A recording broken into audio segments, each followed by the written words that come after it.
Picture the finest hotel in Chicago. Marble washstands, mahogany walls polished until they hold your face like dark water, beveled mirrors, brass fittings, carpet thick enough to swallow a footstep, cut glass lamps glowing gold. Now take that entire hotel and squeeze it into a wooden box 8.5 feet wide and 70 feet long. Pack it with 27 strangers who have never met and will never meet again. Add the smell of coal smoke and lamp oil and wet wool and cigars and a baby somewhere who needs changing. Then throw the whole thing across 500 miles of prairie darkness at 40 miles an hour, swaying and slamming on iron rails, with open flames burning above the pillows and a stove full of live coals at one end of a varnished wooden tube. That's a Pullman Palace sleeping car in 1890. The most luxurious way to cross America ever devised. Also, if you stop and think about it too long, a rolling fire trap full of sleeping millionaires and sleeping farmhands stacked on shelves like preserves. A place where a banker snores 6 inches below a cattle dealer he would never allow through his front door.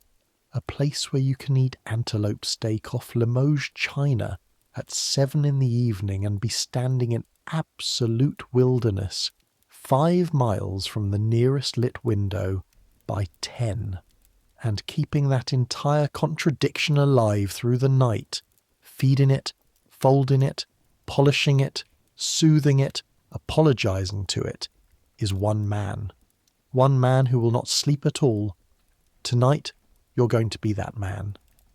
So, I make these history stories, and honestly, I still have no idea whether anyone actually sleeps to them, or whether you're all just strange, patient people who like drifting off to the sound of a man shining 30 pairs of strangers' shoes at 3 o'clock in the morning. Either way, subscribe if you feel like it. Get comfortable. Here we go. One thing before we board, and then I'll get out of the way. Everything on this train tonight is real. The car is real. The schedule is real. The wages are real down to the dollar. The menu prices are real. The rule book is real. The towns rolling past the windows are real. But the man whose hands you're about to borrow is stitched together from thousands of real men, because the porters themselves were rarely allowed to leave their names in the record. The company kept ledgers of their fines and their runs and their demerits, and almost nothing of their voices. So the rooms tonight are true, the dates are true, the money is true, and the eyes are borrowed. I will always tell you which is which. Your hands are already working. That's the first thing to understand about this job. Your hands start before your mind is asked for an opinion, and they will still be working long after your mind has begged to stop.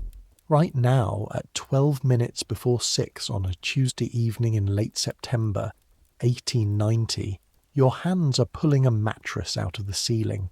Not exactly the ceiling, the upper berth.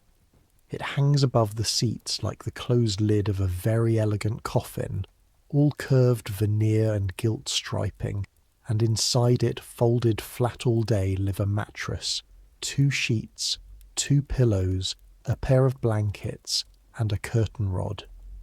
You reach up with the square-ended key the company issued you, the porter's key, socket it into the fitting, and crank. The berth swings down on its hinges with the sound like a ship's timber taking a wave, and the whole weight of it, 60 pounds of walnut and bedding, comes at your chest before the counterbalance catches it. You've done this so many times that your body braces without being told. First trip 5 years ago, an upper berth came down on a green porter, 2 cars ahead of you, and broke his collarbone. The company docked him for the trip he missed. You learned the lesson without paying for it, which is the only cheap way to learn anything. The car around you is empty and it smells like money getting ready to be spent. Fresh linen, brought aboard in sealed paper wrappers, brass polish. the sweetish burn of the pinch gas in the lamps overhead. Cigar smoke soaked so deep into the plush that no brush will ever pull it all out, and you would know, because you're the one who brushes. Under everything, faint but permanent, coal. Coal smoke is the perfume of the entire 19th century, but on a railroad it is the bass note of your whole life. The car has a name, not a number, because George Mortimer Pullman decided sleeping cars should be named like yachts. This one is called Wyoming, painted Pullman green outside so dark it reads as black under the train shed gas lamps, with gold leaf lettering a man in the paint shop spent 2 days on.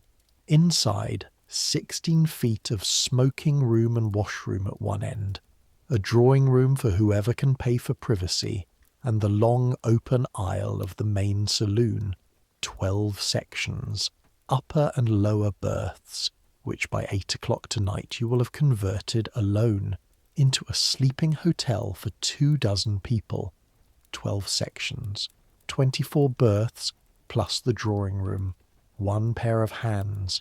Remember that arithmetic. It's the arithmetic your whole night runs on. You're standing in the Chicago and Northwestern's Wells Street station, on the north bank of the Chicago River, under a train shed roof that turns every locomotive exhale into weather. The overland flyer leaves at 6 o'clock sharp for Council Bluffs and Omaha, 500 miles west, and from Omaha the through cars run on, Cheyenne, Ogden, and the far coast beyond, the whole continent threaded on one line of iron. The flyer has been running only 3 years, since 1887, and it is the proudest thing on the timetable, vestibuled end to end, which means you can walk from car to car through enclosed passages instead of leaping between open platforms in the wind. People still come down to the depot just to look at it. You have 11 minutes before the gates open, and you are 1 pillowcase short. You know this because you count. You count everything. Sheets, towels, pillow slips, tumblers, spittoons, whisk brooms, ladder, berth key, matches. The company counts too, and when the company's count and your count disagree, the difference comes out of your wages, and your wages are $12 a month. $12. Hold that number a moment, because the whole night makes no sense without it. A machinist in the Pullman shops makes that in a week. The conductor who will shortly board this car makes $80, $90 a month. You make 12, and out of it you buy your own uniforms at the company store, your own shoe polish, your own blacking brushes, and most of your own meals. The company knows perfectly well a man can't live on $12 a month. The company is counting on it. The difference between $12 and a life is supposed to come from the passengers in dimes and quarters dropped into your palm, and the passengers know it, and the company knows they know it, and that arrangement, that engineered begging, is the invisible machine inside this beautiful car. The tips aren't a bonus. The tips are the wage. The $12 is the leash. So, 1 pillowcase short. You could let it go and gamble that no one notices, but the conductor tonight is Ambrose Hale, and Ambrose Hale has never let anything go in his life. You take the aisle at a fast walk that is not quite a run, because a porter running alarms passengers and alarmed passengers complain, and swing down onto the platform, along 2 cars, to the supply room at the head of the shed, where a clerk with sleeve garters and a toothpick makes you sign for 1 pillow slip, receipt in duplicate, as if it were a rifle. On the way back, the letter in your inside pocket moves against your chest. You put it there this afternoon, and you have not opened it. It's from your brother Elias. You know his hand on the envelope, careful and upright, the hand of a man who got 3 more years of schooling than you did because you were already working. Elias builds the cars you work in. He's a finisher in the shops at Pullman, Illinois, the company's own town, 14 miles south of where you're standing. Brand new, brick. Every house owned by the company, built starting in 1880 and famous around the world. Visitors come from Europe to walk its clean streets and write books about the future. Elias lives on Fulton Street with his wife and 2 children in company rooms, works company hours, is paid company wages, and hands the rent back to the company rent office. And lately his letters have all been about the same thing, and that is why this one is still sealed. There's no time tonight to read bad news slowly, and bad news from Pullman never comes in any other size. You settle the last pillow into the last slip, square the corners, and stand still for one breath in the middle of your car. Aisle carpet brushed, lamps lit and trimmed, ice water in the cooler, ladder in its closet, call bells wired and waiting, one push button in every section, every one of them connected to a little numbered arrow in a glass case at your end of the car, so that at any hour of the night the car can reach out and ring you like a servant's bell in a great house. Because that's what this is. A great house, 70 feet long, that will do 40 miles an hour through open country, while everyone in it sleeps except you. Out on the platform a handbell starts swinging. The gate agent's voice rolls down the shed, calling the Overland Flyer, calling Clinton, Cedar Rapids, Boone, Council Bluffs, Omaha, and all points west, and the sound comes at you the way surf comes at a man standing on wet sand. Your name is Jonas Whitfield. You are 38 years old. You were born in Georgia, the son of a man who was owned, and you have a name your father chose himself, on purpose, in freedom, and paid for dearly before that. Nobody on this train is going to use it. Tonight, to 27 passengers, you will be George. Every Pullman porter in America is George. It's supposed to be a joke, George's boys, servants of George Pullman, the way an enslaved man was once called by his owner's name, and the joke was chosen by men who knew exactly what it echoed. You've been called George in 31 states and territories. You answer to it smoothly, instantly, pleasantly. What you do with your own name is keep it. Somewhere behind the smile, folded flat as an upper berth in the daytime, the gates open, here they come. You take your place at the vestibule steps with the little yellow footstool in your hand, and you read them as they come because reading them is the actual job. The berth-making is labour, the reading is the profession. First up the platform, moving fast, a drummer, a travelling salesman. You know it before he's within 30 feet. The checked suit a half size too loud, the sample case with brass corners worn down to the yellow, the derby pushed back, the cigar already lit in violation of about 4 rules he's never read. He hits the steps without looking at you, which tells you plenty, and says over his shoulder to the air you happen to be standing in, "George, lower 7. Mind the case, it's worth more than the car. The case weighs like sin and clinks, notions and hardware samples or bar goods. You say yes, sir, and you smile, and the smile costs you nothing, because you decided years ago what that smile is not agreement, it's varnish. Varnish protects the wood. His name, the section book will tell you, is Mr. C.W. Pruitt of Chicago, and he will matter tonight, though not in any way he'd enjoy hearing. Behind him, taking the steps one at a time, both feet to a step, comes a small woman in full black. Widow's black, the crepe still stiff, which means new grief, and she's, 60?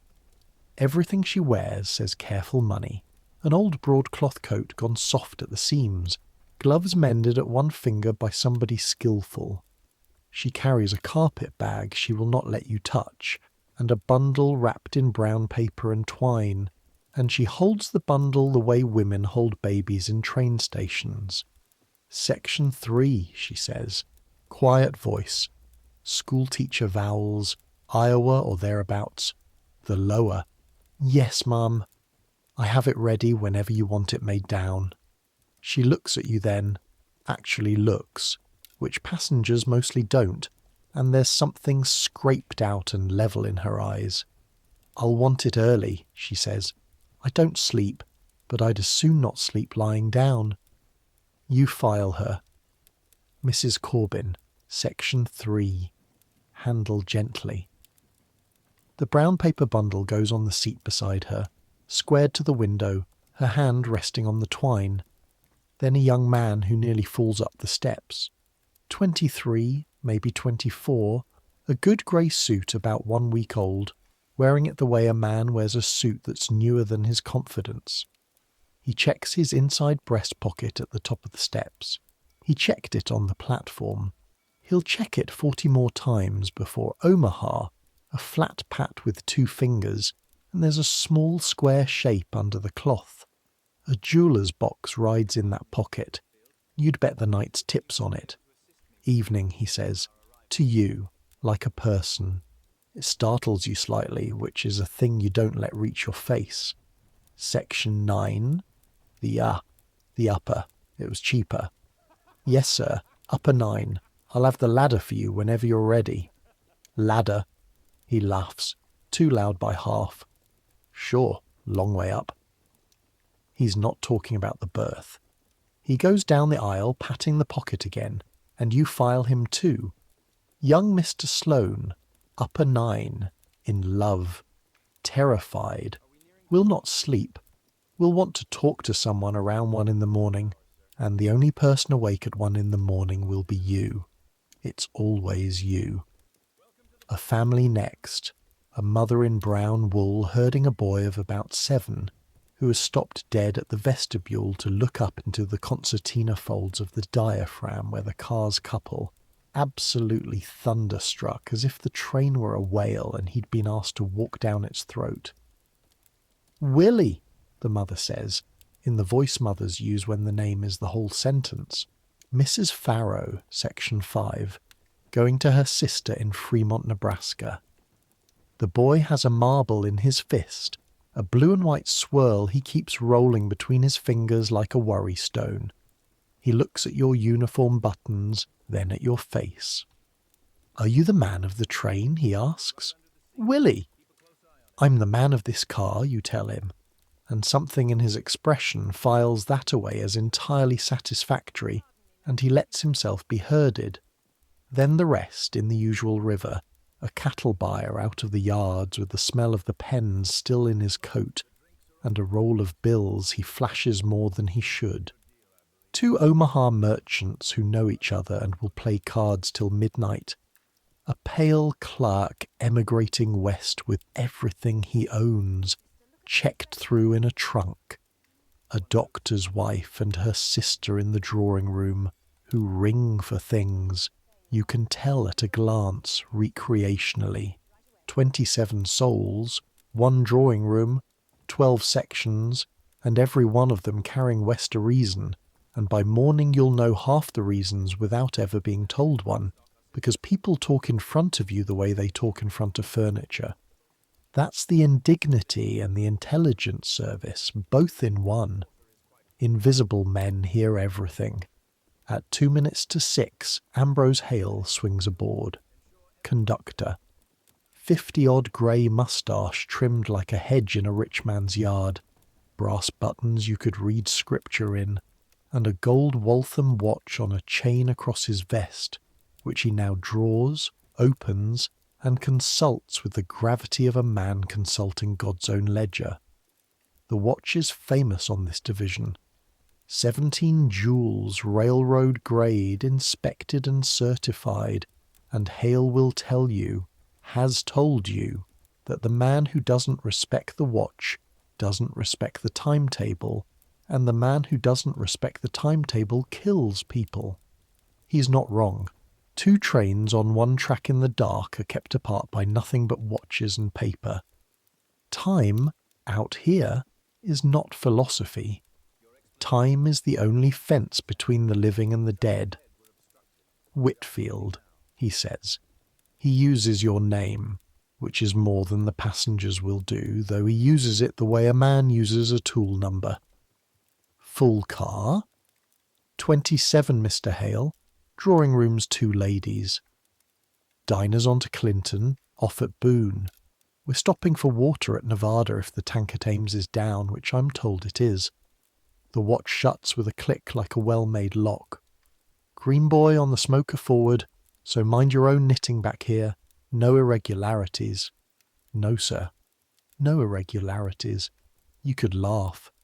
A sleeping car is nothing but irregularities, packed in plush, rolling west at 40 miles an hour. Your job is to make sure none of them are visible by daylight.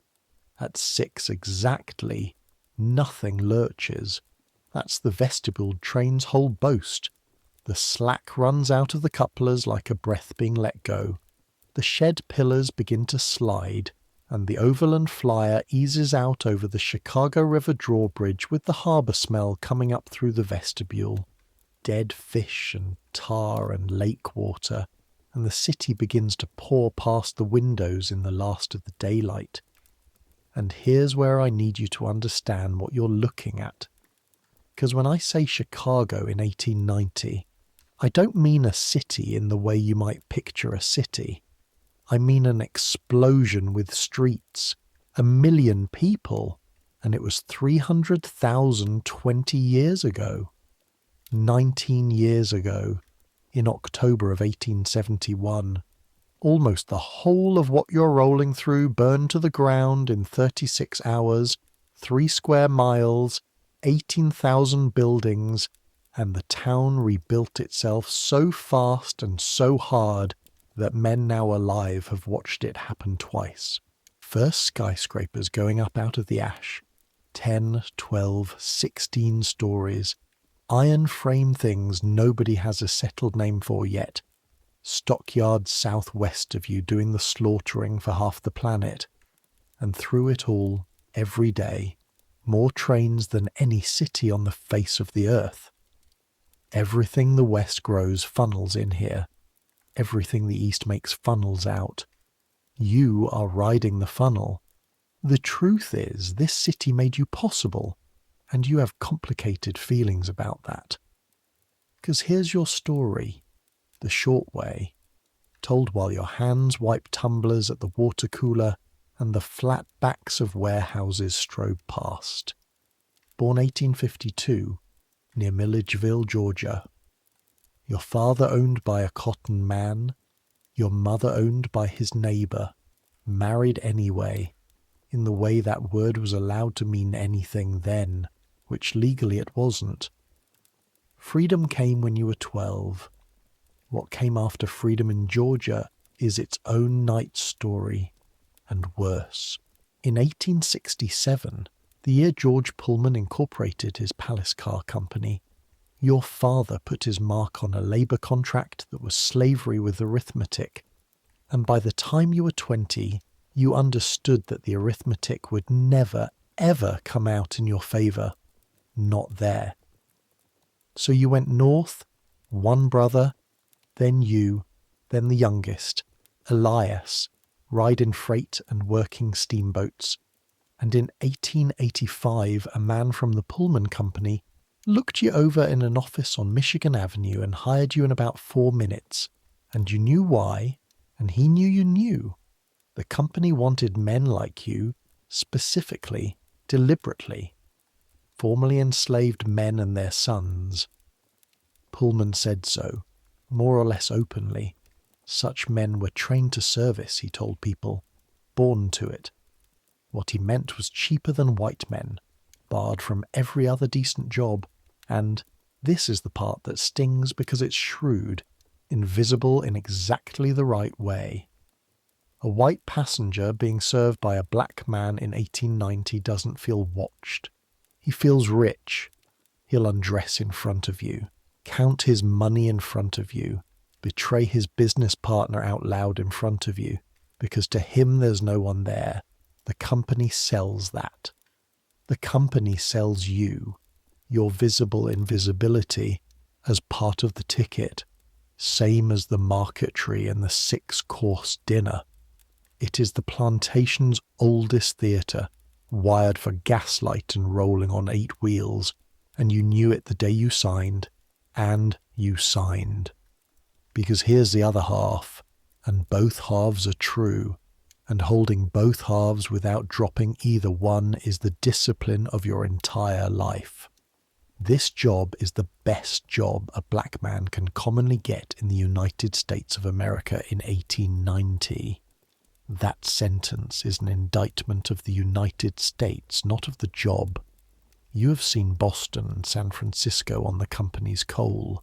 You wear a uniform that commands, if not respect, at least hesitation. You are, by the standards of Milledgeville, a wonder. A man with a bank account, $78 in it, a rented flat on Dearborn Street near the other railroad men, a church pew, a good coat. Porters are the aristocracy of coloured labour, people say, and they say it without irony, and you have long since stopped deciding whether to laugh. Your father chopped cotton for a man who owned him. You pour ice water for men who merely rent you, dime by dime, and there are nights, God's truth, when the distance between those two sentences feels like the whole width of the sky. And there are nights when it feels like the thickness of a dime. Tonight will have some of both in it. The first call bell rings before the city lights are even behind you. The little arrow drops in the glass case, drawing room. The doctor's wife would like the ventilators adjusted. Then, Section 7, Pruitt, wanting matches he could reach himself. Then 5, Mrs. Farrow. Willie has to see the engine. Can he see the engine? He cannot ever see the engine, but you promise him the front vestibule window after supper, which buys peace. You move up and down the swaying aisle in the settling dark, steadying yourself on the berth edges without appearing to, and outside the glass, Illinois begins. Fence lines, lamp-lit farm kitchens sliding by like postcards from a gentler life, stubble fields going blue, 12 sections, 1 pair of hands, 500 miles to morning, and this is how the night begins.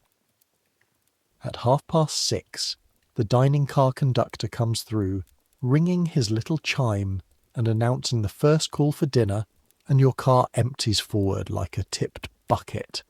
And for 20 minutes you get the closest thing to quiet you'll see before midnight. You use it the way a soldier uses quiet. You eat standing up, not in the diner, never in the diner, not while passengers are at table. You slip forward through the swaying vestibules, through the sudden roar and chill of each diaphragm where the two cars grind against each other like millstones, into the dining car's pantry end, where the noise is knives and steam and the crash of the rails coming up loud through the floor, and a waiter named Ollie Byers hands you a plate over the counter without being asked. Roast beef end cuts, potatoes, a wedge of bread, coffee in a crockery mug with no saucer.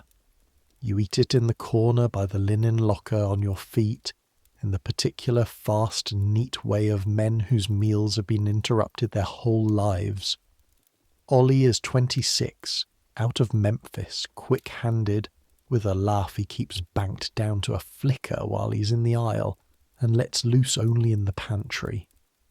He waits tables 10 hours a day in a moving building for less than you make, plus his own tips, and he is, this season, the nearest thing you have to a friend on this run. The two of you talk in the shorthand of men who have 30 seconds. Full car? Full car. Got a drummer in 7 thinks he's the railroad president. Feed him late, he'll tip you a sermon. Ollie tips his chin toward the aisle, where the white-jacketed line of waiters swings past the tables with loaded trays, every movement timed to the car's roll, a whole silent choreography nobody dining out there will ever once notice. Stewards in a mood, Watch yourself tonight. The steward, Mr. Foley, runs the diner the way Hale runs the train, white, precise, and permanently disappointed. Behind him, the range in the kitchen, 6 feet of iron burning coal in a wooden car, where a crew in whites is turning out, at this moment for anyone with 75 cents, a dinner that would embarrass most hotels. Blue Point oysters, consommé, white fish caught out of Lake Michigan this morning, roast beef, teal duck, antelope steak, and pie. 75 cents, table d'hôte, everything included, china and silver and rosebud in a stem vase clipped to the windowsill. Do the arithmetic, because on this railroad you always do the arithmetic. 75 cents is 1/16 of your monthly wage. If you ate one dinner a night in that car, your entire salary would be gone in 16 days, and you would still owe the company for your uniform. The man eating the antelope steak paid $2 for his lower berth. Chicago to Council Bluffs. Roughly what you'll clear tonight in tips if the car is generous, and the car is not usually generous. His railroad ticket cost about $13 more. Call it $15 to cross Illinois and Iowa in a rolling palace. 1 month and a week of your wages, and he will spend it without thinking. And tomorrow he'll dictate a letter complaining that the porter was slow with his boots. You're not bitter about it. Bitter is a hole a man falls into and doesn't climb out of. You've watched it happen. Porters who let the arithmetic get into their blood like lead into a painter's. You just keep the numbers where you can see them. A man who knows exactly what everything costs is hard to fool, and hard to fool is the only armour they let you carry. Back down the train you go, plate finished in 9 minutes, coffee scalding your throat because there wasn't time for it to cool. The diner seats them in shifts, and your aisle fills and empties, and you work the little errands of early evening. You bring a deck of cards to the Omaha merchants who are named Kessler and Dunn, and who greet each other's jokes like old married people. You carry a telegraph blank to the cattle buyer, who prints his message in heavy pencil and counts the words twice, because 10 words is a quarter, and reads it aloud to himself in a whisper you are not supposed to hear and cannot help hearing. Sold 80 head, $28. Wire answer, Fremont, $28 a head, 80 head. $2,240 riding in that man's coat roll. 15 years of your salary, and he's chewing a toothpick and worrying. Worrying. The way money always worries. Mrs. Corbin does not go forward to dinner. When the second call rings through, she's still in section 3 with her hand on the brown paper bundle, watching Illinois get dark, and you stop, and you use the voice, the low one that doesn't carry 3 feet. Ma'am, the dining car serves till 8, or I could bring you a tray, tea, maybe, and a little toast. There's no charge for my carrying it. That last part is a lie. There would be a charge to you. Foley notes every tray, and the kitchen charges the porter if the passenger stiffs the bill. You say it anyway, because there is a kind of face a person wears when eating in public is one thing too many, and she's wearing it. She studies you a moment. Tea, she says. Thank you. And then, as you turn, what do they call you? The question has 2 honest answers, and you give the one the rule book requires. Most folks say George, ma'am. That's not what I asked, says Mrs. Corbin, schoolteacher vowels and all, and turns back to the window, leaving the observation sitting there in the aisle like a trunk you'll be stepping over all night. You bring the tea. She drinks it with the bundle in her lap. At Dixon, in full dark now, the flyer makes its first stop. 2 minutes, mail sacks and 1 passenger down, and the lamps of the little depot slide away behind. Then the long tangent through the North Illinois farm country, and the car settles into its evening arrangement. Cards clicking at section 11, Pruitt telling a story too loudly to the cattle buyer about a hotel clerk in Peoria, Willie kneeling backward on the seat at 5 with the marble held up against the window glass, closing one eye, watching the dark country slide past through it like a little blue and white planet. Sloane in 9 has read the same page of his newspaper 4 times. His hand comes up, pats the pocket, goes down, and you begin quietly at the empty sections first, the night's main performance, the making down of the beds. I want to walk you through this once, all the way, because nobody who rode these cars ever forgot watching it, and because you are going to do it with variations 12 times in the next 2 hours, and the doing of it is the spine of your whole night. You start with the seats. Each section is 2 facing benches, plush over springs over a frame of oak. You pull the seat cushions toward each other and they meet in the middle, flat, becoming the foundation of the lower berth. The seat backs hinge and drop. From the upper berth, closed overhead like a long cabinet, you've already cranked down the lid, and inside are the mattresses, both of them, lower and upper, plus the bedding, stowed up there all day, which is the genius and the curse of the design. The bed for the floor lives in the ceiling, and the only way it comes down is through your arms. Mattress down, wrestled flat. Sheets snapped out with that one crack of linen, a sound like a small sail filling. Hospital corners pulled so tight a conductor could bounce his sacred watch on them. Blankets, pillows into the slips you signed for in duplicate, then the curtains, heavy green wool damask hung on rods along the aisle, buttoned down the middle. And when they're up, the geography of the whole car changes. The public room becomes a corridor between cloth walls, and behind every wall a stranger in a bed, and between all of them and chaos, a porter and 2 rows of buttons.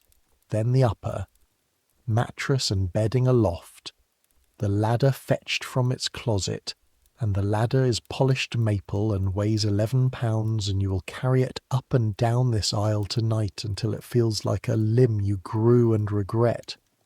6 to 8 minutes a section, done right, done fast, done in a moving corridor 2 feet wide while passengers squeeze past and children watch, and a drummer flicks cigar ash where your knee is about to land. 12 sections. Call it 90 minutes of continuous lifting, latching, cranking, snapping, buttoning, folding, climbing, in a car swaying through curves at 40 miles an hour, and every single motion performed to an audience that mostly sees no one doing it at all. The berths seem to make themselves. That's the trick of it. That's the product. George Pullman is not selling beds. He's selling the dream of a house that runs itself. And the engine of a house that runs itself is always, always a person trained to be a ghost. You're latching the upper at section 2 when Willie materializes at your elbow, marble in fist to supervise. Does everyone got a bed in the roof? Every section. Beds in the roof the whole length of the train. He absorbs this. Where's your bed? Out of the mouths of babes, straight through the ribs. You keep your hands moving, sheet, corner, tuck. Porters sleep after Omaha, you tell him, which is one of those answers that's technically a lie in the shape of the truth. If the night goes smoothly, you may fold yourself onto the leather couch in the smoking room for 2-3 hours west of the river, boots on, one ear tied to the coal bells. On a bad night, nothing. The company's own rules put you on duty and awake until the last passenger retires and up before the first one stirs, and the last passenger tonight will be the card players, and the first one stirring will be Willie, and the arithmetic of that has never once come out to a night's sleep. Mama says the train goes while we're asleep, and when I wake up it'll be tomorrow in Nebraska, Willie says. with the air of a man reporting a rumour too enormous to credit. Your mamma's right. How does it not get lost? In the dark? You take a second on that one because it's a better question than most grown men ask. You could tell him about the timetable, about train orders on tissue paper, about the operators sitting up all night in little depots every 10 miles with their sounders clicking, about semaphores and switch lamps, green and red and white strung across the continent like a rosary, about Mr. Hale's 17-jewel watch, about the whole vast nervous system of iron and men and time that holds a night train on its thread of safety. And someday somebody should, because it's one of the wonders of the created world. There's men awake all night whose whole job is knowing where this train is, you say. Depot by depot, all the way to the ocean. It's never lost. It's the foundest thing in America. Willie looks down the darkened aisle. Green curtains beginning to wall it in. Lamps turned low and swaying. And you watch the size of it land on him. The idea of the lit train threading the dark land, held safe by invisible watchers. It's a good thing for a boy to fall asleep holding. You've been telling yourself versions of it for 5 years. Bed, Willie, calls Mrs. Farrow softly from 5. He goes. At the curtain he turns and holds up the marble solemnly, showing you it's safe, as if the two of you had arranged its protection between you, and then he's swallowed by the green wool, and you go back to the ladder and the bells and the next section, because the Mississippi River is 40 minutes ahead, and every bed in this car has to exist before you reach it. Section 7 is where the evening decides to test you.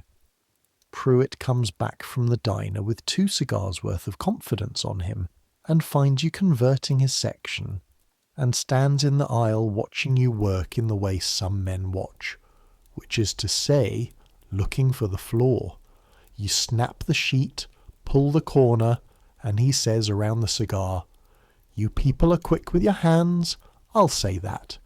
There are maybe 40 things inside that sentence, and you have heard every one of them before, and your hands do not pause. Yes, sir. Lower 7 will be ready in 3 minutes. Lower?" The cigar comes out. "I'm in the upper? Like hell? I paid for a lower." He did not pay for a lower. The section book is in your pocket, and Pruitt is written in the upper column in the Chicago clerk's copper plate, because the lower half of 7 was sold 3 days ago to the pale emigrating clerk, who is at this moment standing behind Pruitt in the aisle, with his ticket held in both hands like a hymnal, looking as if he would rather die than be involved in the thing he is the subject of. Understand the stakes here, because they're real. The lower berth is the prize of this whole rolling hotel, the bed you step into instead of climb to, the bed with the window. The upper is 50 cents cheaper for a reason. Men have swung fists in Pullman aisles over uppers and lowers, and a porter cannot win this argument, not because you lack the facts, you hold the facts in your breast pocket, but because the moment a coloured porter contradicts a white passenger flatly, in public, the facts change owners. He will complain. The complaint will have your name spelled right, even though he never learned it. The company counts complaints the way it counts pillowcases, and a porter's record book fills up from the top, and it is a very short book. So you do the thing the job has taught you, which your father would have recognised, and his father, and there is a taste to it, doing it, like a penny under the tongue, and you do it flawlessly. "My mistake's likely, sir," you say, which concedes nothing, and sounds like it concedes everything. "Let me look at the book." You look at the book you already know. You frown at the book, as if the book has misbehaved. "Here's how it stands, sir. The lower's ticketed to this gentleman." A small tilt of your head, bringing the clerk into it gently, poor rabbit.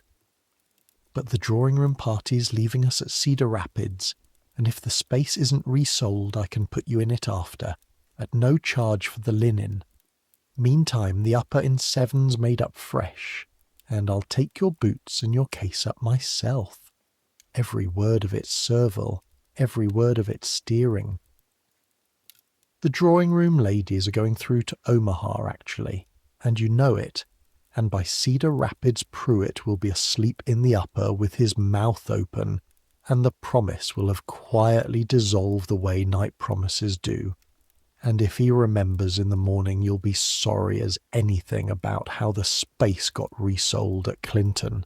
The clerks, sir, the clerks. What you have sold him for free is the feeling of having been treated as a man of consequence. That feeling is the only commodity you carry an unlimited stock of. Well, says Pruitt. The cigar goes back in. He has won, as far as he can tell, something. See you do. Yes, sir, mind the ladder now. He climbs. You hold the ladder. Above you his voice comes down, softened by having gotten what he thinks is his way. You're all right, George. Some of you people are all right. And a coin arrives out of the dark overhead, tossed, so you have to catch it or let it hit the carpet, and being caught is the point. The little demonstration of what you'll do for money, and your hand does it before your pride can vote. Snap, like a trout taking a fly. A nickel! You say thank you into the green curtain, and you pocket the nickel, and you carry the ladder toward 9, and this is the moment to tell you about the ledger, because the nickel just went into it. Not a paper ledger, the one you keep behind your eyes. Every porter carries one. On the left-hand page of it, what this run costs you. Polish, 4 cents a tin a week. Uniform, $18 a year, yours to buy on company account deducted. Meals on the road when the pantry can't feed you. Rent on Dearborn Street, $9 monthly. The insurance man, 50 cents a week, because a porter's family had better be ready for the day the ladder slips. On the right-hand page, $12 a month, and the coins, and in the gutter between the pages, the number the whole book exists for. $110. That's the price of Ada's year at Fisk, in Nashville, Tennessee, tuition and board and the train ticket south. Your daughter, 16 years old, quickest mind in her school, wants to be a teacher, and her teacher, a grey little white woman who came down from Oberlin before the war and is afraid of nothing, looked at you across a desk last spring and said, "Send her, Mr. Whitfield, or explain to God why not. $78 banked, 32 to raise by summer. A good night on this car is $2 in coins. A bad night is 40 cents. And a nickel is a brick in a wall in Nashville. And that is how you catch coins out of the dark with a smile. You never once catch them for yourself. Sloane can't work the curtain buttons.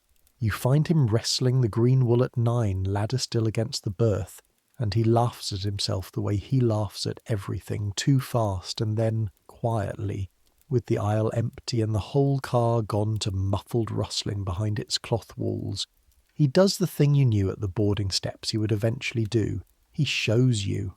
Snaps the little box open under the aisle lamp like a boy showing a beetle. A ring. Small stone. Honest gold, bought you would guess with every dollar the man has managed not to eat for 2 years. Council Bluffs, he says. She's Nora. She teaches primary school. Her father moved them out from Joliet, and he thinks his word is unestablished. The laugh tries again and doesn't make it this time. I've got a position starting Monday at a wholesale grocer's in Omaha, $11 a week. I'm going to her father's door tomorrow before I lose my nerve, and I've been sitting in that seat since Chicago trying to figure what I say to him first. $11 a week. Nearly your month, and to his world that's unestablished. You could let that thought have the room, but the boy is looking up at you, And here's a thing about the uniform they never put in the rule book. At 1 o'clock in the morning, on the empty aisle of a sleeping car, a porter turns into the only priest on the train. They tell you things they'd never tell their partners, their doctors, their wives. You have heard confessions in this aisle that would end marriages and hang men. It goes in the vault, all of it. A porter who repeats what he hears has a short career and possibly a short life. You want to know what you say first, you say. He nods. You say what you just said to me. The position, the $11, Monday, numbers first, then Nora. You take the ladder down, fold the step. Man asks if his daughter'll be fed. Don't answer him with poetry. Sloane blinks and then grins like sunrise and pats the pocket and climbs. And for once the pat looks less like terror and more like keeping time. "Good night, George," he says through the curtain, warmly, meaning it. And you say good night, and you don't say the other name because he wouldn't know what to do with it, and some instruction the night will do for you later without your lifting a finger. Then the whistle changes. Too long, and the beat of the truck wheels shifts under you hollower, and you feel it through your soles before you could explain it. The way you feel everything on this railroad now, in the body first. The train is slowing on the approach to Fulton, and beyond Fulton, the bridge and the river. You step into the vestibule, drop the window in the upper door, and lean into the rush of night air, and the smell arrives before the water does. Mud and fish and cold weed. The smell of the biggest thing in the middle of America. Then the girders start ticking past the glass, iron coming up out of the dark in ribs, and the wheel noise deepens into that huge rolling drum toll a bridge makes, and there it is beneath you. The Mississippi, black as stove iron, wide as a lake, sliding under the spans with the current showing only where the pier lights comb it into long silver feathers. This crossing at Clinton is close on a mile of ironwork, trestle and span stitched pier to pier, with a swing span in the channel that pivots open for the steamboats, a whole section of railroad bridge that turns on its centre like a compass needle. And when I say the railroads changed this river, I need you to understand what that means, because inside one man's working life, this exact water was the frontier of the entire United States. 35 years ago, there was no bridge across the Mississippi anywhere on Earth. The first one, upriver at Rock Island in 1856, stood 2 weeks before a steamboat hit it and burned a span, and the boatmen sued to have the whole idea of bridges declared illegal, because they saw, correctly, that the bridge was the future arriving, and the future did not include them. Their lawyer failed. A tall Illinois lawyer argued the bridge's side, name of Abraham Lincoln. The railroads won the river, and now you cross it at 40 miles an hour with a sleeping hotel at your back, and below you, tied against the dark Iowa shore, a few steamboats sit with their stacks cold, and that's the whole story of this country in one window. The boats that were everything still, and the train that is everything moving. 27 souls behind you in their berths, and how many of them felt the bridge at all? Willie, maybe, half woke by the drum toll marble in his fist. The rest sleep across the Mississippi River like it's a seam in a carpet. You permit yourself the whole length of the bridge at the window. Call it 90 seconds. It is the finest thing you will see tonight, and it costs nothing. And a man in your line learns to bank those same as coins. Then the spans run out, the drum toll stops, the wheels find plain Iowa dirt under them, and the depot lamps of Clinton come sliding in, and behind you in the car a call bell rings, and rings again, angry, the way only the drawing room rings, and the night's second act begins. The drawing room wants the heat looked at, and then the heat looked at again, differently. The doctor's wife, Mrs. Ashworth, receives you in a wrapper and a state of managed crisis. Her sister propped among pillows like a duchess in a painting. It is too warm. Also there is a draught. You adjust the register, angle the ventilator hood, refill their carafe, and agree, warmly, with both complaints, which contradict each other because agreement is free and argument is expensive. Coming out, you hear Mrs. Ashworth say to her sister, in the voice people use when the furniture has just left the room, "They're marvellous on this line. They're like trained squirrels." And her sister laughs, and the door clicks, and you stand in the corridor for 1 second with your face doing nothing at all. Trained squirrels. Into the vault it goes, on the shelf with the rest. The vault is deep. The vault some nights is the biggest room you own. Clinton is a 2-minute stop, mail, and a locomotive drink. And then the flyer runs out into Iowa proper, and the night gets big. If you've never crossed Iowa in the dark, I don't know how to hand you the size of it. Chicago's 2 hours behind, and already a rumour. The towns come every 10-12 miles, and between them is nothing your eye can hold. Black prairie to the edge of the sky, and the sky is everything. A horizon-to-horizon spill of stars you never see over a city, and once in a great while one lit farmhouse window way off, burning yellow like a match at the bottom of a well. Some woman is up late in that kitchen. Sick child, maybe, or bread set to rise, or accounts that won't balance. You'll never know. She hears your whistle cross her land, one long fading line of sound, and she'll never know you either. And there's a word for what sits between that window and this one, but nobody's coined it yet, so the two of you just pass, light to light, in the dark of the middle of America. By 10 o'clock the card game at 11 has folded, Kessler into the upper, Dunn into the lower, still arguing softly through the mattress about a man named Hopewell who owes one of them money. By 1:30 the whole car is curtained, a corridor of green wool breathing. This is the hour the sleeping car becomes what it actually is, which is the strangest room in America. Listen to it. 27 strangers unconscious in a wooden tube, 60 feet of snoring, sighing, coughing, murmuring humanity, bankers and drummers and widows and children stacked 2 deep, rocking through open country at 40 miles an hour, all of them trusting, without ever once framing the thought, that somewhere out in the swaying lamplit corridor a man they never looked at is awake, and you are. That's the covenant. Nobody signed it, everybody sleeps on it. You make your rounds on the balls of your feet.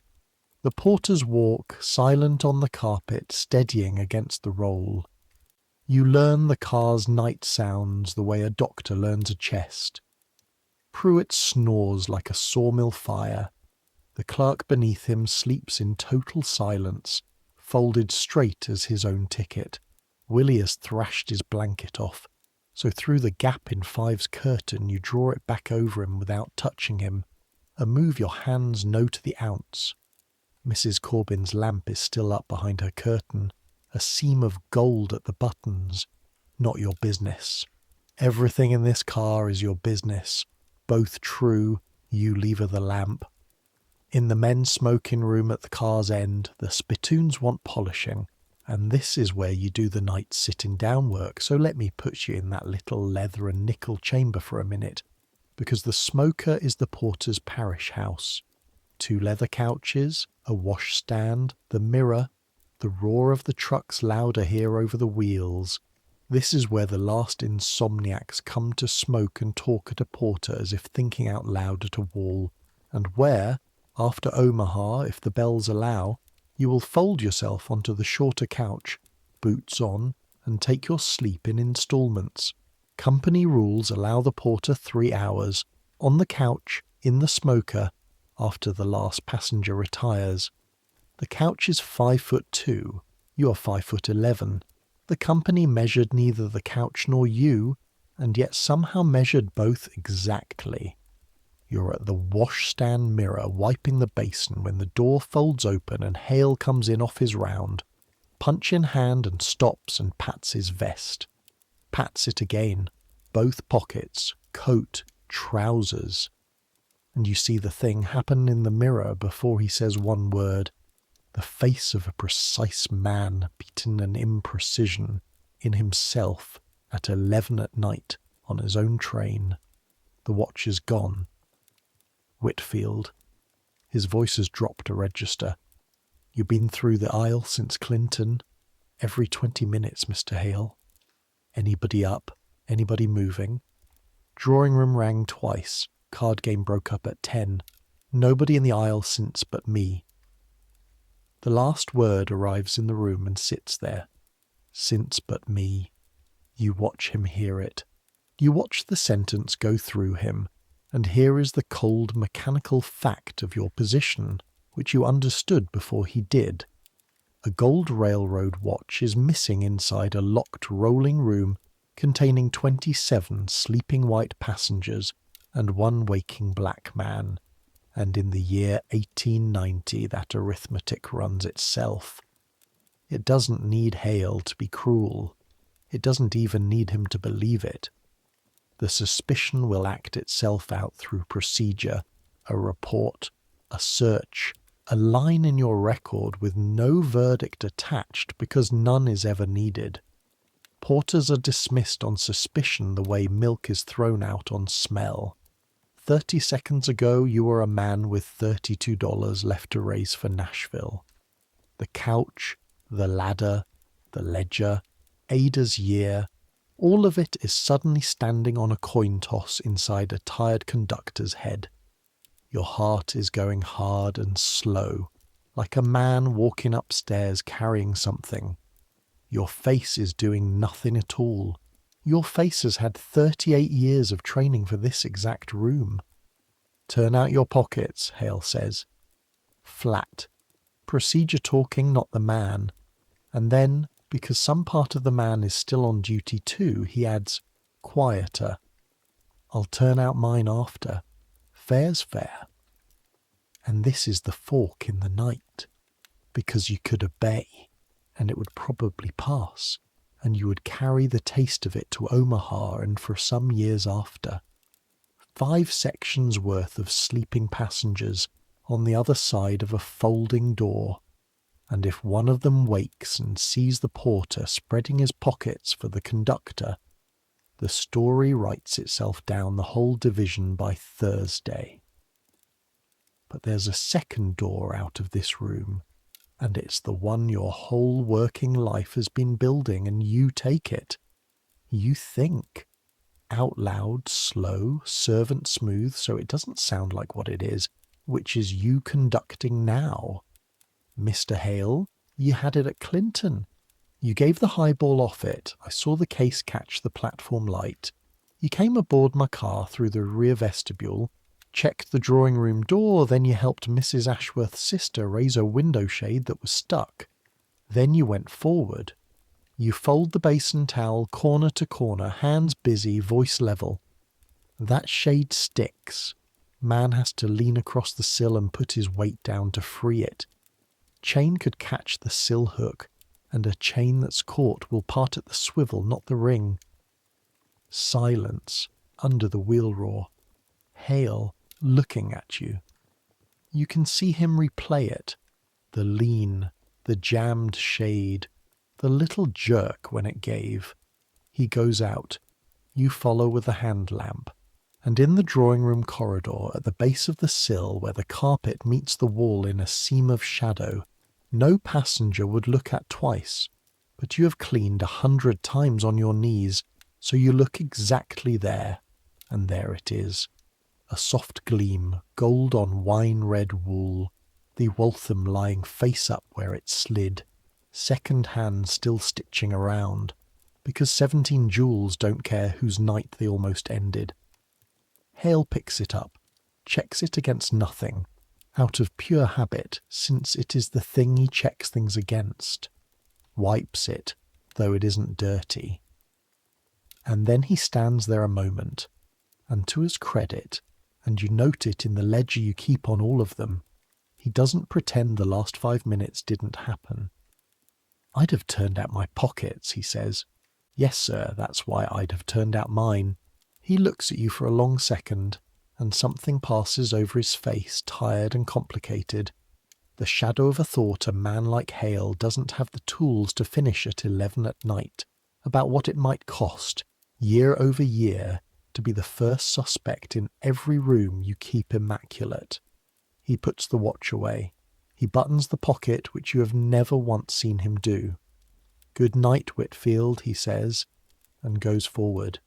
And that buttoned pocket is the closest thing to an apology the Chicago and Northwestern Railway will issue you tonight, and you take it, and you even mean the small dry smile that goes with the taking.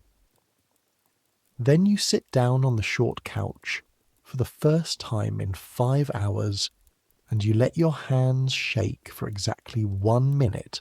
That's the ration. You watch them do it, lying in your lap like a pair of tools someone dropped.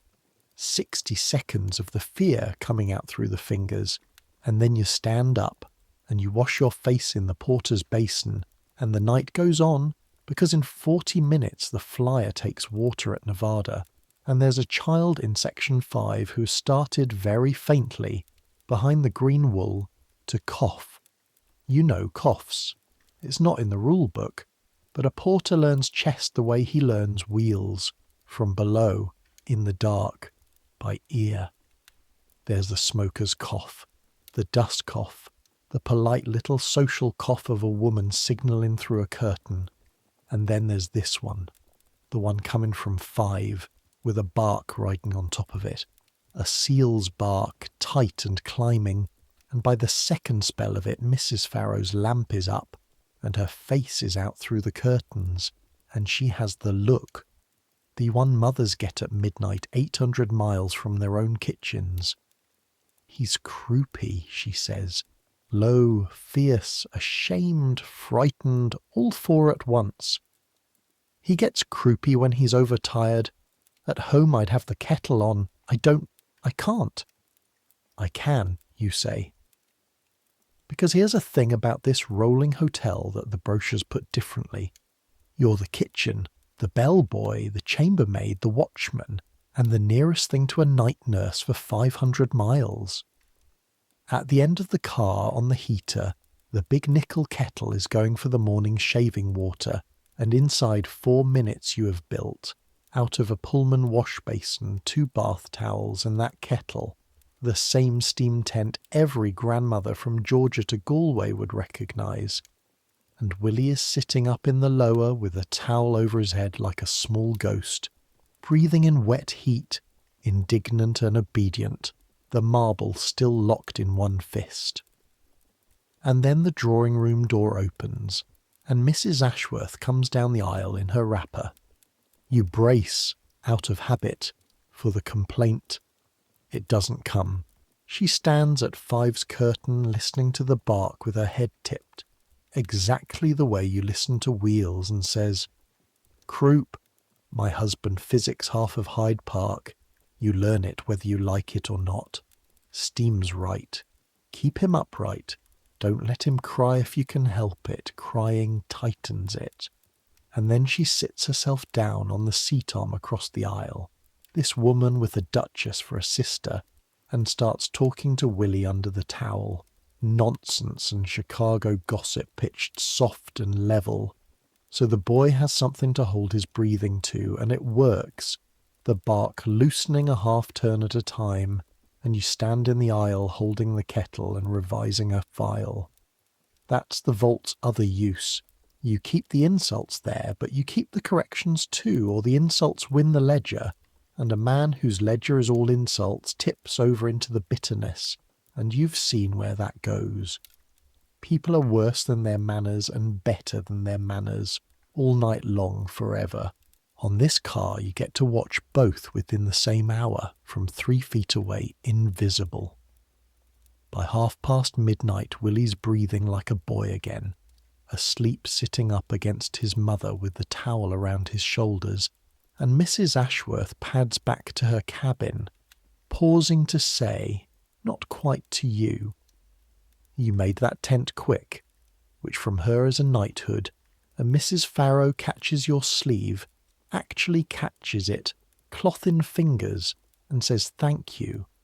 And then, in the way of people discovering the shape of their own night, "You'll have no sleep at all, will you?" And doesn't wait for the lie you'd have had to build, just lets go of the sleeve and draws the curtain. At Nevada, Iowa, 1 in the morning, the flyer stops for water under a tank on timber legs, and the night gets its one deep breath. Steam idling, the tank spout down and drumming water into the tender, frost forming on the fence wire. You step down to the ballast for 60 seconds, the only figure on the platform, and the cold comes at your sweat-damp collar like a blade laid flat, and overhead the whole slow wheel of heaven stands still while the train drinks. Way off south, on the horizon, there's a dull orange seam in the dark, thin as a banked coal, and you look at it the way railroad men look at weather, and file it, and climb back up because the bell's rope is already swinging. Understand what that orange seam can be, out here, in the last week of a dry September. Not a town. Towns glow steady and white-yellow. Not dawn. Wrong direction, wrong hour.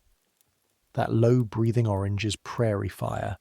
Somewhere out on the grassland south of the line, miles off, eating stubble and slough grass down a wind. Every fall, the country out here burns somewhere. Has burned since before anybody's grandfather. Lightning set, or set on purpose, or thrown off by some locomotive stack.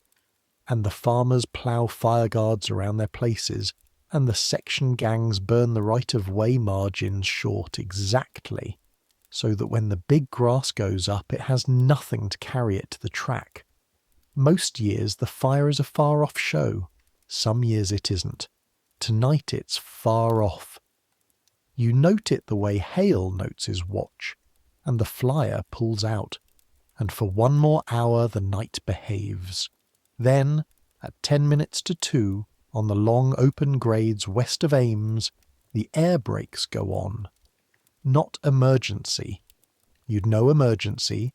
Everyone in a car would know it. Sleepers and all, a fist of iron seizing the whole train. This is a service application, firm and long, speed coming off in one steady pull, but it's the wrong place for it. Black open country, no stop on the card, and your feet are moving toward the vestibule before your head has finished saying wrong. Outside the door glass, a red light is swinging up ahead in the dark, side-to-side, slow arcs. A flagman's lantern. Somebody is standing out on the prairie at 2 in the morning waving this train down. The flyer comes to rest with a last long sigh of brake shoes, and then does the thing a stop train does at night that no passenger ever forgets once they've heard it. It goes quiet, and the world outside turns out to have been there all along. Wind in dry grass, the tick of hot iron cooling, a dog barking somewhere at the edge of hearing, and over it now, unmistakable on the wind, the smell. Burned grass, burned earth, smoke, cold and vast and everywhere, the smell of 1,000 acres of ash lying out in the dark. Behind you in the car, curtains are stirring. Heads out into the aisle in nightcaps, Kessler the cattle buyer, Pruitt with his suspenders down. "George, George, why have we stopped, George?"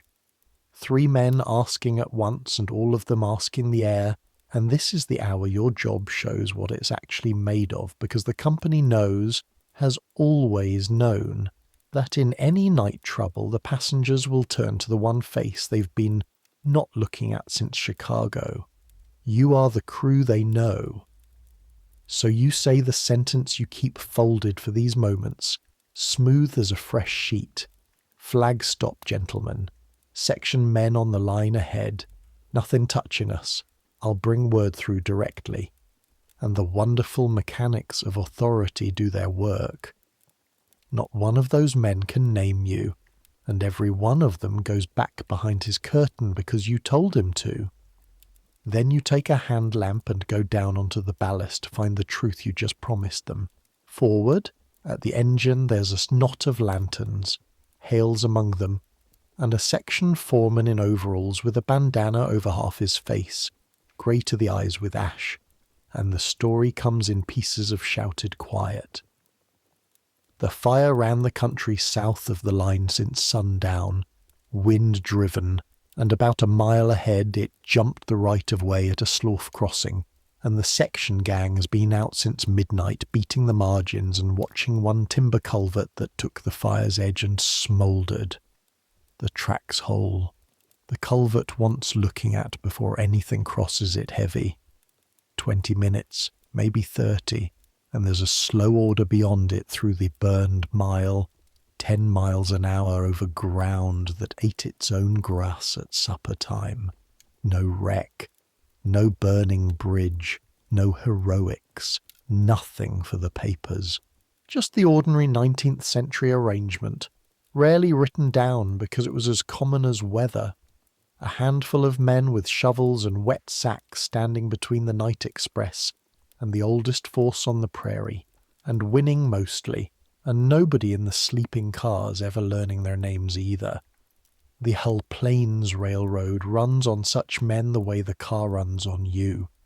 It occurs to you standing on the ballast with your lamp that the country is stacked like a Pullman section, top to bottom, sleepers above, watchers below, and the watchers hold the whole thing up in the dark and vanish at daylight. And then you turn to walk back, and you see it. And for a minute the ledger and the bells and the $32 all stop. The train from outside.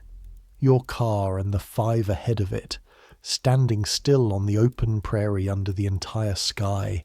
70-foot cars in a line, lamplight seeping soft and gold through the drawn shades, a row of lit windows hanging in the middle of a black land that runs flat to the end of the world in every direction, and behind the whole picture, low on the south horizon, that seam of orange breathing, and above it stars in numbers that make the mind lie down. You have worked inside this train for 5 years. You have almost never stood off from it in open dark and looked at the thing itself. A lit room full of sleeping strangers, wildly far from anywhere. A match flame of order set down in the exact middle of enormity, and the enormity leaning in all around it. Patient, older than iron, older than names. Every person behind those gold shades believes the night is small, because the shade is drawn and the lamp is kind. You are one of maybe 9 men awake between here and the Missouri River who know how big the night actually is, and stand in it anyway, holding a lamp so the others can keep believing. That's the job. Under the uniform, under the nickels, under the name they call you that isn't yours. That's the job, and standing out on the ballast in the smoke-smelling wind, you'd trade it for a great many things, but you would not trade having seen this. The culvert passes inspection at 2:20. The flyer gathers herself and walks 10 miles an hour into the burned mile, and you go back up into the warm gold room and stand at the vestibule glass. And what goes by outside is the strangest country you've ever crossed. Earth black as the inside of a stove to the edge of sight, still veined here and there with crawling orange threads where a fence post or a sleeve tussock keeps its coal. Thin smoke standing straight up in the settling wind, and the smell coming through every seam of the vestibule, ancient and sharp, the smell of the prairie doing what it did before there was anyone here to smell it.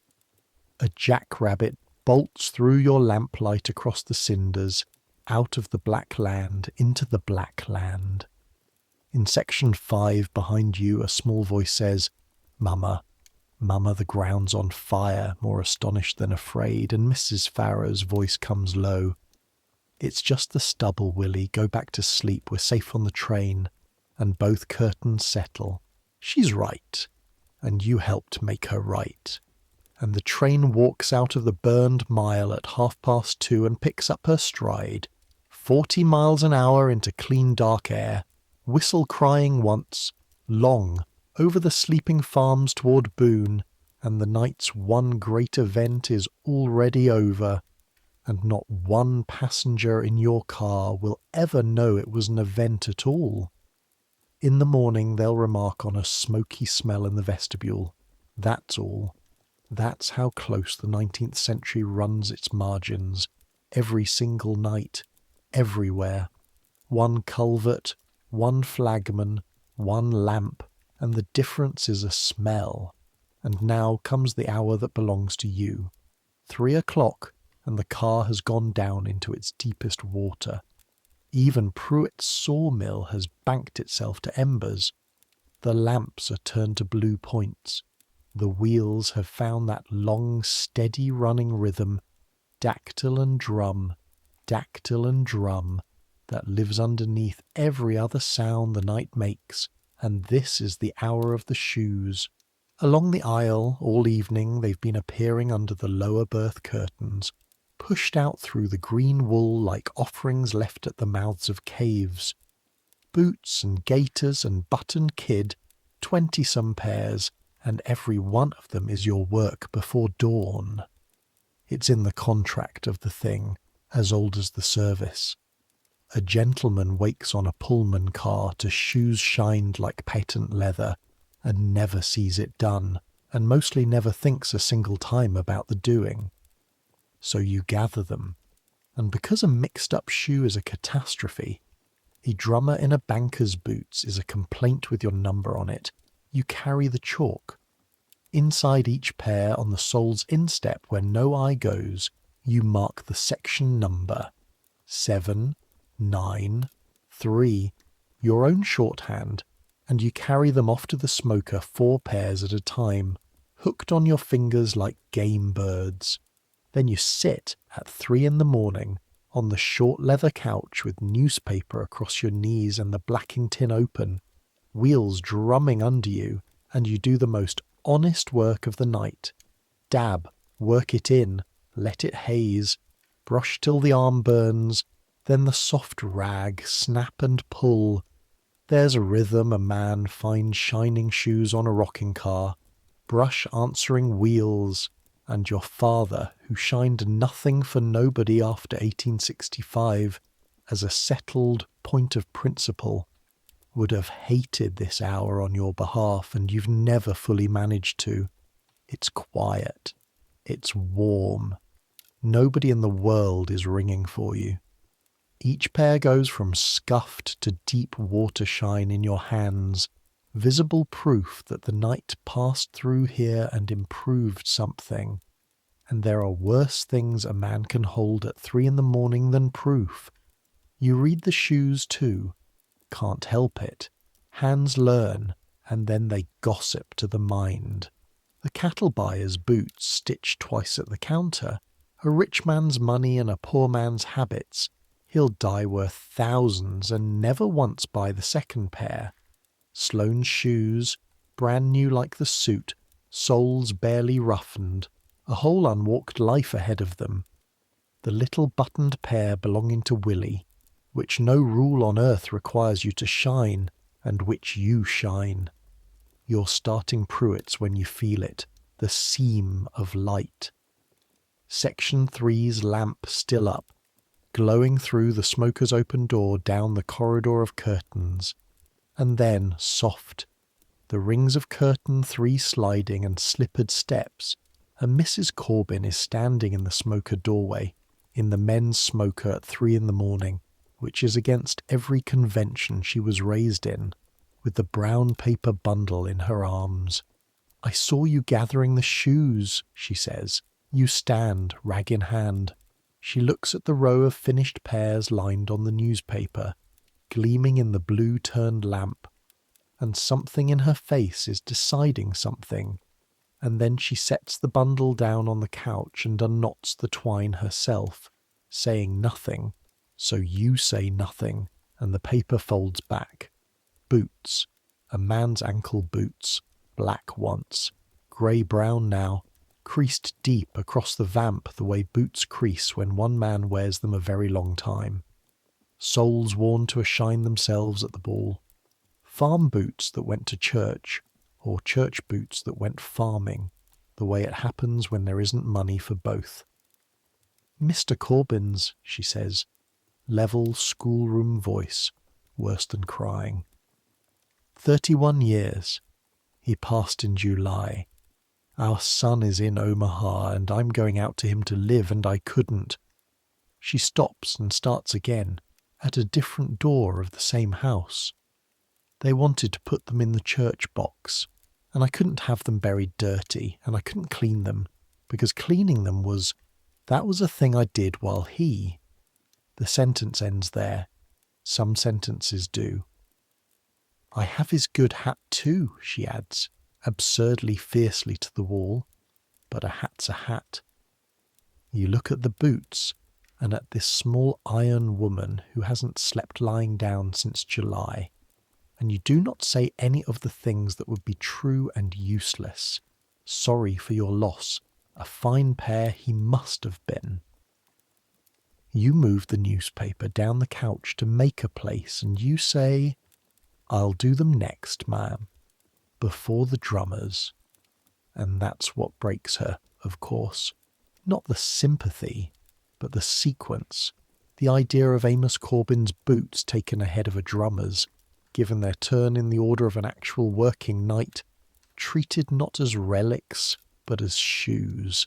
She sits down on the end of the couch with her spine still perfectly straight, and cries the way her kind of woman cries, 4 seconds at a time with full stops between, while you work the blacking into leather that drank its last polish in July, and the wheels drum, and neither of you says anything further because everything further is being said through a brush and a rag, and by 3:20, the boots of a man you never met are standing at the head of the line, shined for the resurrection, and Mrs. Corbin wraps them back in the paper, ties the twine in a bow her fingers know in the dark, and stands.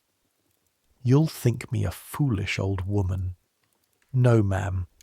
I think there's a kind of thing a person can't do, and a kind a person can, and it's no shame which is which. She looks at you a long moment in the blue light. No, she says, it's no shame which is which, and she carries her husband's boots back down the corridor of sleeping strangers to section 3, and her lamp goes down at last behind the curtain, and whether she sleeps you'll never know, but the seam of gold is gone, and that is the night's own kind of victory. You finish the shoes by 4, 22 pairs standing in the smoker in section order. Chalk numbers hidden under every instep like the true names of things.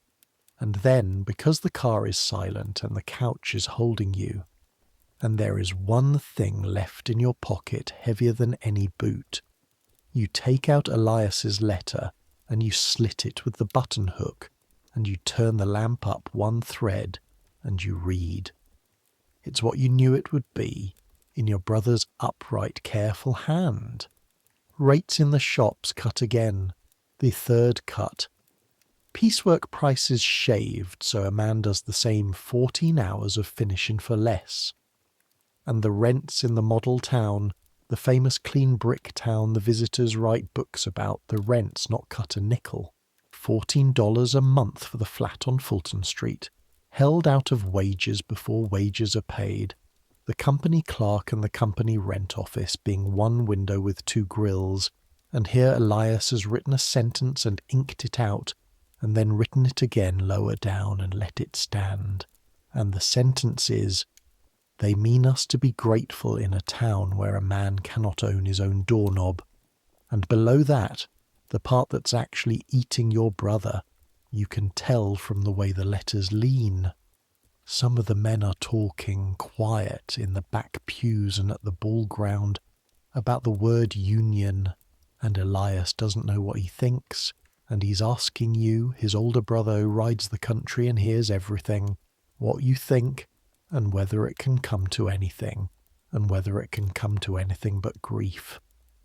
You fold the letter along its creases and sit with it under the blue lamp, and the wheels drum through Iowa, and you think about George Pullman, whom you've seen exactly twice in your life at a distance of 40 feet, a heavy, handsome, grey-bearded man who built the most beautiful railroad cars on earth, and a town he believed was a machine for making workmen moral, with a library the men pay $3 a year to enter, and a church the congregations can't afford to rent and not one saloon, and who is, this September, shaving his shopmen's wages while his dividends hold like the rents. And you don't have Elias's answer. You have a porter's knowledge, which is that the men above the shades never feel the stop coming until the brakes are already on, and a brother's fear, which needs no explaining, and you will write him Sunday from Chicago, and what you will write him, you will decide somewhere over Nebraska.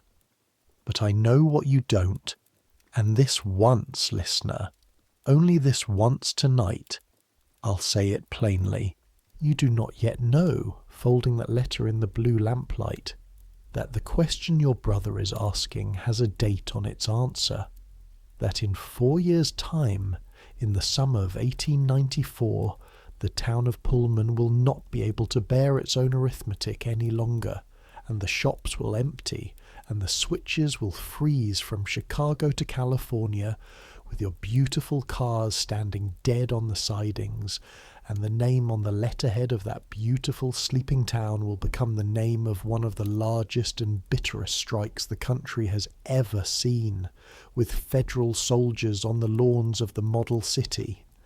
You'll be 42 that summer, and Elias will be in the middle of it, and that is a different night's story. Tonight the town is quiet, the letter is folded, the trouble is only a smell on the wind, like smoke off a fire that hasn't jumped the line yet. Tonight you put your brother in your breast pocket over the heart, next to the section book, which is where you've always carried both your worlds, and you turn the lamp back down.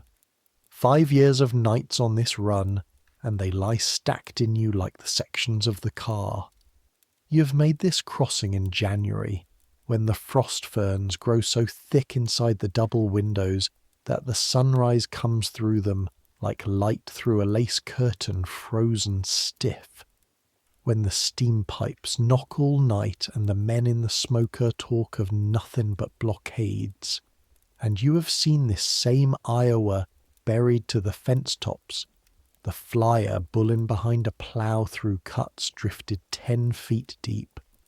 You have made it in April, the whole black country under water to the horizon, sloughs joined into one shining inland sea with the roadbed running through it like a causeway in Egypt, blackbirds rioting in the flags.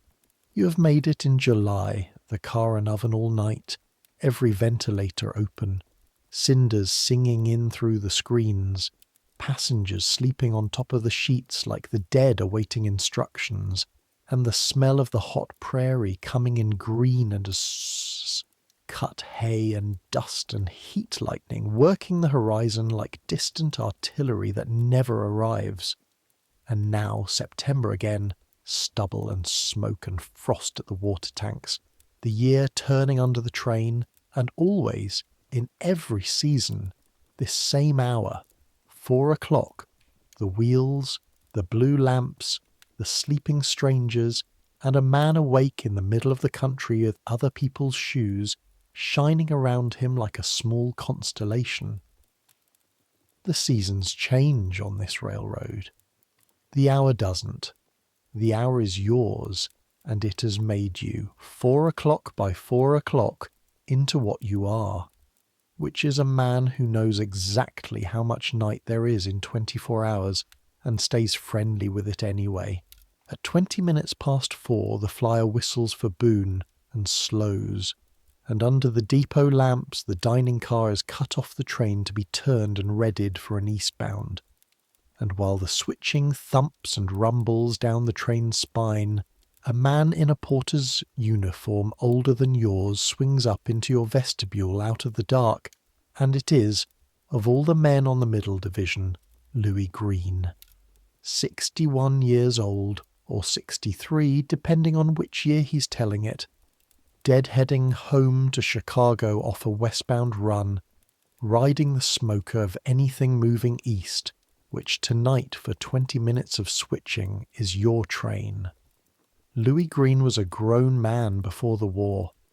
Louis Green was in this service in 1868, when the whole idea of a sleeping car with a porter in it was younger than Willie is now, and he broke you in on your first run in 1885. And the sight of him in your vestibule at 4:20 in the morning is the closest thing to family this railroad will ever issue you. Whitfield. He says your name like a man setting down something he was glad to carry. Knew this was your car by the shoes, chalk under the instep. I taught you that. You taught me everything. I taught you the half that can be taught. He lowers himself onto the long couch in the smoker, with the sigh of a man whose knees have converted 40,000 berths, and looks around the little room, the shoes in their gleaming rank, the folded towels, the basin wiped, and nods once, the full extent of his praise, and worth more than a month of drawing-room thank-yous.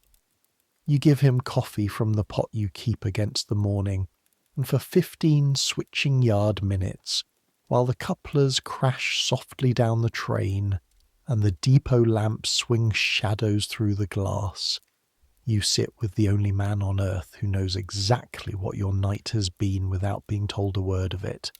And this is what talk sounds like between two men who are never off duty. Full car? Full car.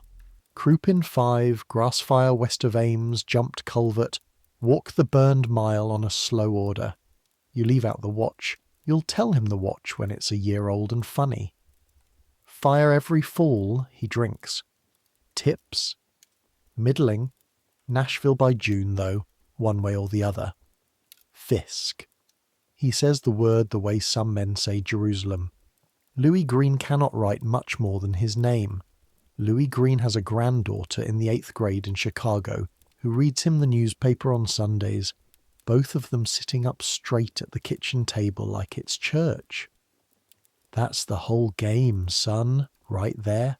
Not the tips, what the tips turn into.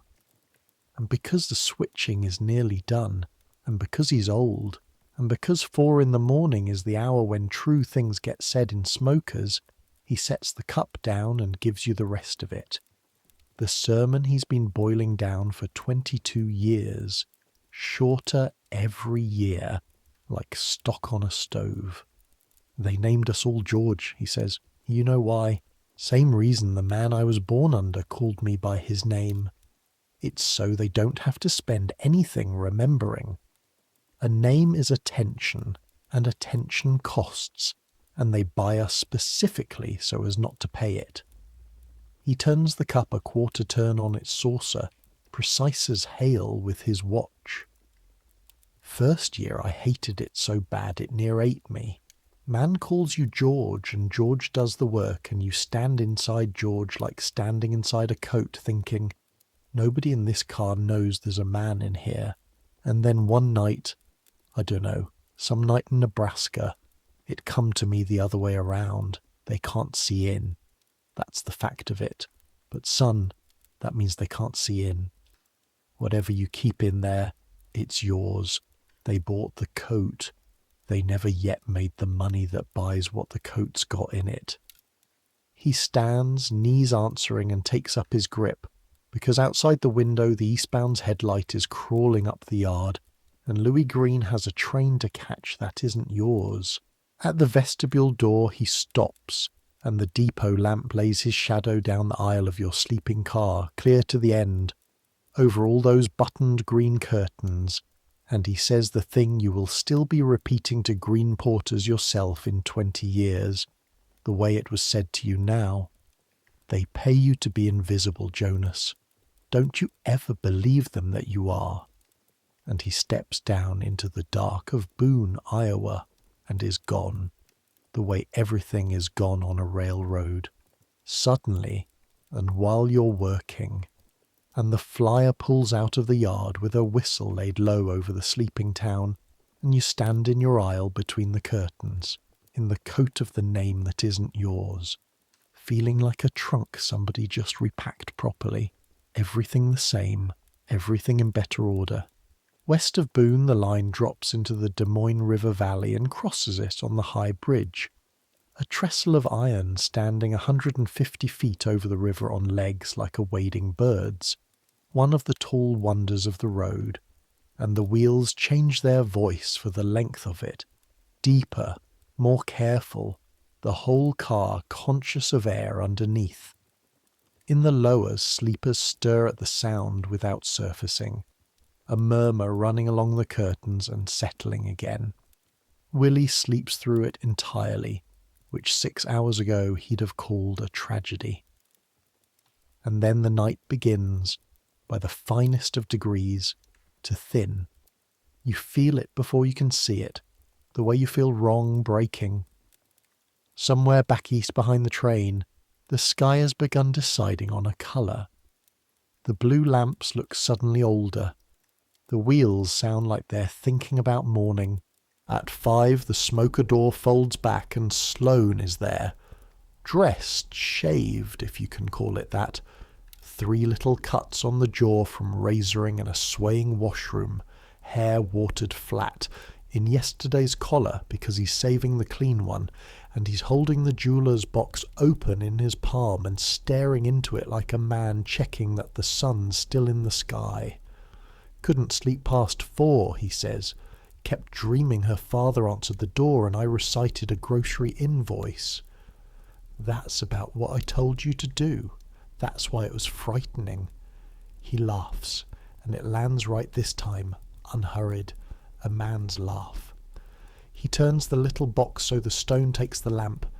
Then he says, quietly, not performing at all, her mother died when she was small. There won't be but the 2 of them at that door. Whatever he says, I'm all she gets by way of a wedding almost. I'd like to do the day right, and I don't come from people who know how days like that are done.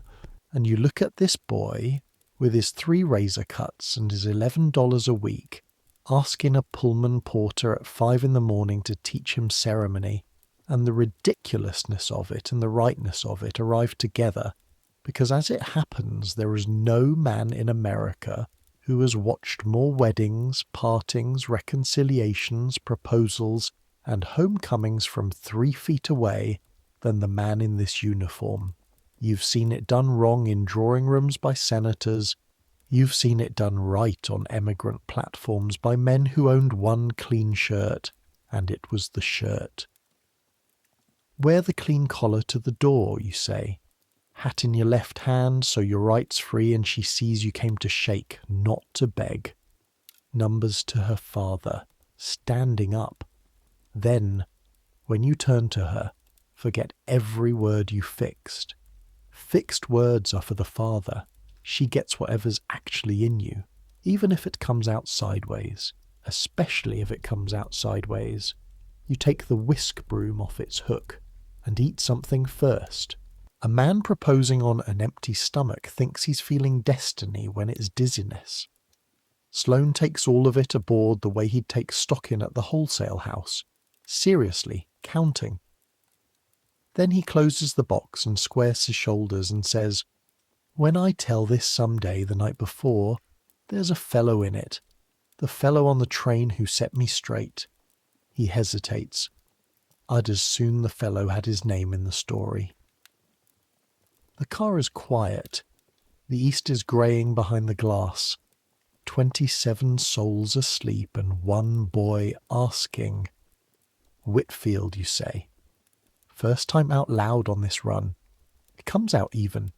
It comes out like a man setting something down. Jonas Whitfield. Theodore Sloane, he says, and puts out his hand, and you shake it in your own aisle, in the grey first light coming level up the corridor of green curtains, and neither of you says anything else, because the bellboard would only have to interrupt it, and in fact, 1 second later, honest to God, the drawing-room rings. Both of you look at the little dropped arrow. Sloane grins. "Trained squirrels," you say. Deadpan, and he doesn't understand it and laughs anyway, and you go up the aisle toward the bell with the morning coming through the shades, like the tide coming in under a door, and the last hour of the night's work opening in front of you, which on a sleeping car is the heaviest hour of all. Because here's what nobody tells you about the sleeping car. The night runs downhill, but the morning runs at you. At night, the passengers surrender one by one, on their own schedules, and you take them piecemeal. In the morning they all come back to life at once, and every one of them wakes with the same 4 wants: shoes, washroom, coffee, and their bed turned back into a parlour, and there is still exactly one of you. It starts with the shoes. Up the aisle in the grey light, silent, 22 pairs redistributed under the correct curtains by chalk and memory. Amos Corbin's accepted. Those went home wrapped in paper, and the little button pair set by 5 with the toes squared. Then the first curtain rings slide, and it's begun. The men queue for the washroom with their braces hanging, public as a barracks, these same men who tonight in Omaha will be private and dignified again. Kessler and Dunn resume the argument about Hopewell mid-sentence, as if sleep were a comma. The cattle buyer counts his roll behind his hat brim twice, and you don't see it, in the way that seeing everything and seeing nothing are the same discipline. The wash basins want wiping after every second man. The towels go down like infantry. You've got the coffee going on the heater, because with the diner cut off at Boone there's nothing forward but your pot, and a Pullman porter who produces hot coffee out of a car with no kitchen at 6 in the morning is performing the oldest miracle in the book. The loaves and fishes of the plains, and the men take their cups without once wondering where cups come from. Cups come from George. Everything comes from George, and between every errand, the berths. Each one has to die as a bedroom and be born again as a parlour. Mattresses aloft, bedding folded and stowed. The upper cranked shut with the key, the seat cushions rolled back, the plush brushed, and the green curtains, all that soft architecture of the night, come down rod by rod until the corridor of cloth is gone as if it never was, and the car stands open end to end, morning light straight through it. A public room again, wearing no evidence at all. That's the strange poetry of this job, if you'll allow a porter one. Every morning you erase the night completely. The whole intimate hotel, the coughs and confessions and shoe leather and grief of it, folded flat and cranked into the ceiling, and by 8 o'clock it officially never happened. A sleeping car keeps no memory. The porter keeps it instead. That's what the company's really renting, though it's never once appeared on a waybill. A man who holds the memory of 10,000 nights nobody else will admit to, and stays courteous. Outside the windows, western Iowa is rolling gold and stubble brown, the Los Hills coming, round as loaves, and the train begins the long descent toward the Missouri, and the aisle fills with that end-of-the-line electricity, valises snapping, collars going on. Willie upside down over the seat back looking for the marble which is in his other hand, and now, one by one, in the eternal choreography, they come to you, because it's time for the whisk broom, the brush-off. Last rite of the Pullman night. Each passenger stands, arms slightly lifted, and you go over their shoulders and back with the whisk broom, snapping away the cinders and lint of 500 miles, and it is, everyone knows, though nobody says, the collection plate. The hand goes to the pocket while you brush. The coin arrives in your palm at the end like a period at the end of a sentence, and you read each one the moment it touches skin, weight and size, without ever looking down. Kessler a quarter and Dunn seeing the quarter a quarter. The cattle buyer $50, big spender the last morning. Worried men tip large when the worry breaks even. The pale clerk, a dime he cannot afford, and you brush him as carefully as the banker got brushed on the city of Denver last month, because a dime that costs something outweighs a dollar that doesn't. Mrs. Ashworth's sister sends out a quarter by Mrs. Ashworth, who adds a quarter of her own and says, "You'd do for my husband's ward nurses, you know," which in her dialect is a testimonial. Mrs. Farrow has no money to spare. You knew it in Chicago from the mended gloves, and gives you instead the thing she does have, which is to stand in front of her son and say, "Willie, what do we say to Mr.?" And then, to you, plainly, "I never asked your name." "Whitfield, ma'am. What do we say to Mr. Whitfield?" And Willie, who's been waiting all morning behind his mother's skirt with his fist out, opens the fist, and there on the flat of his palm is the marble, the blue and white swirl. The planet he watched hour through, the talisman that stood guard all night against croup and fire.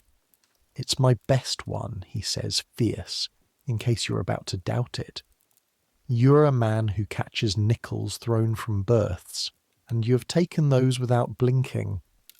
You look at the marble a long second, and then you take it the way it's meant to be taken, gravely, with a slight bow, the way one man of consequence accepts a decoration from another, and you say, "I'll keep it in the vault," which is truer than he'll ever know.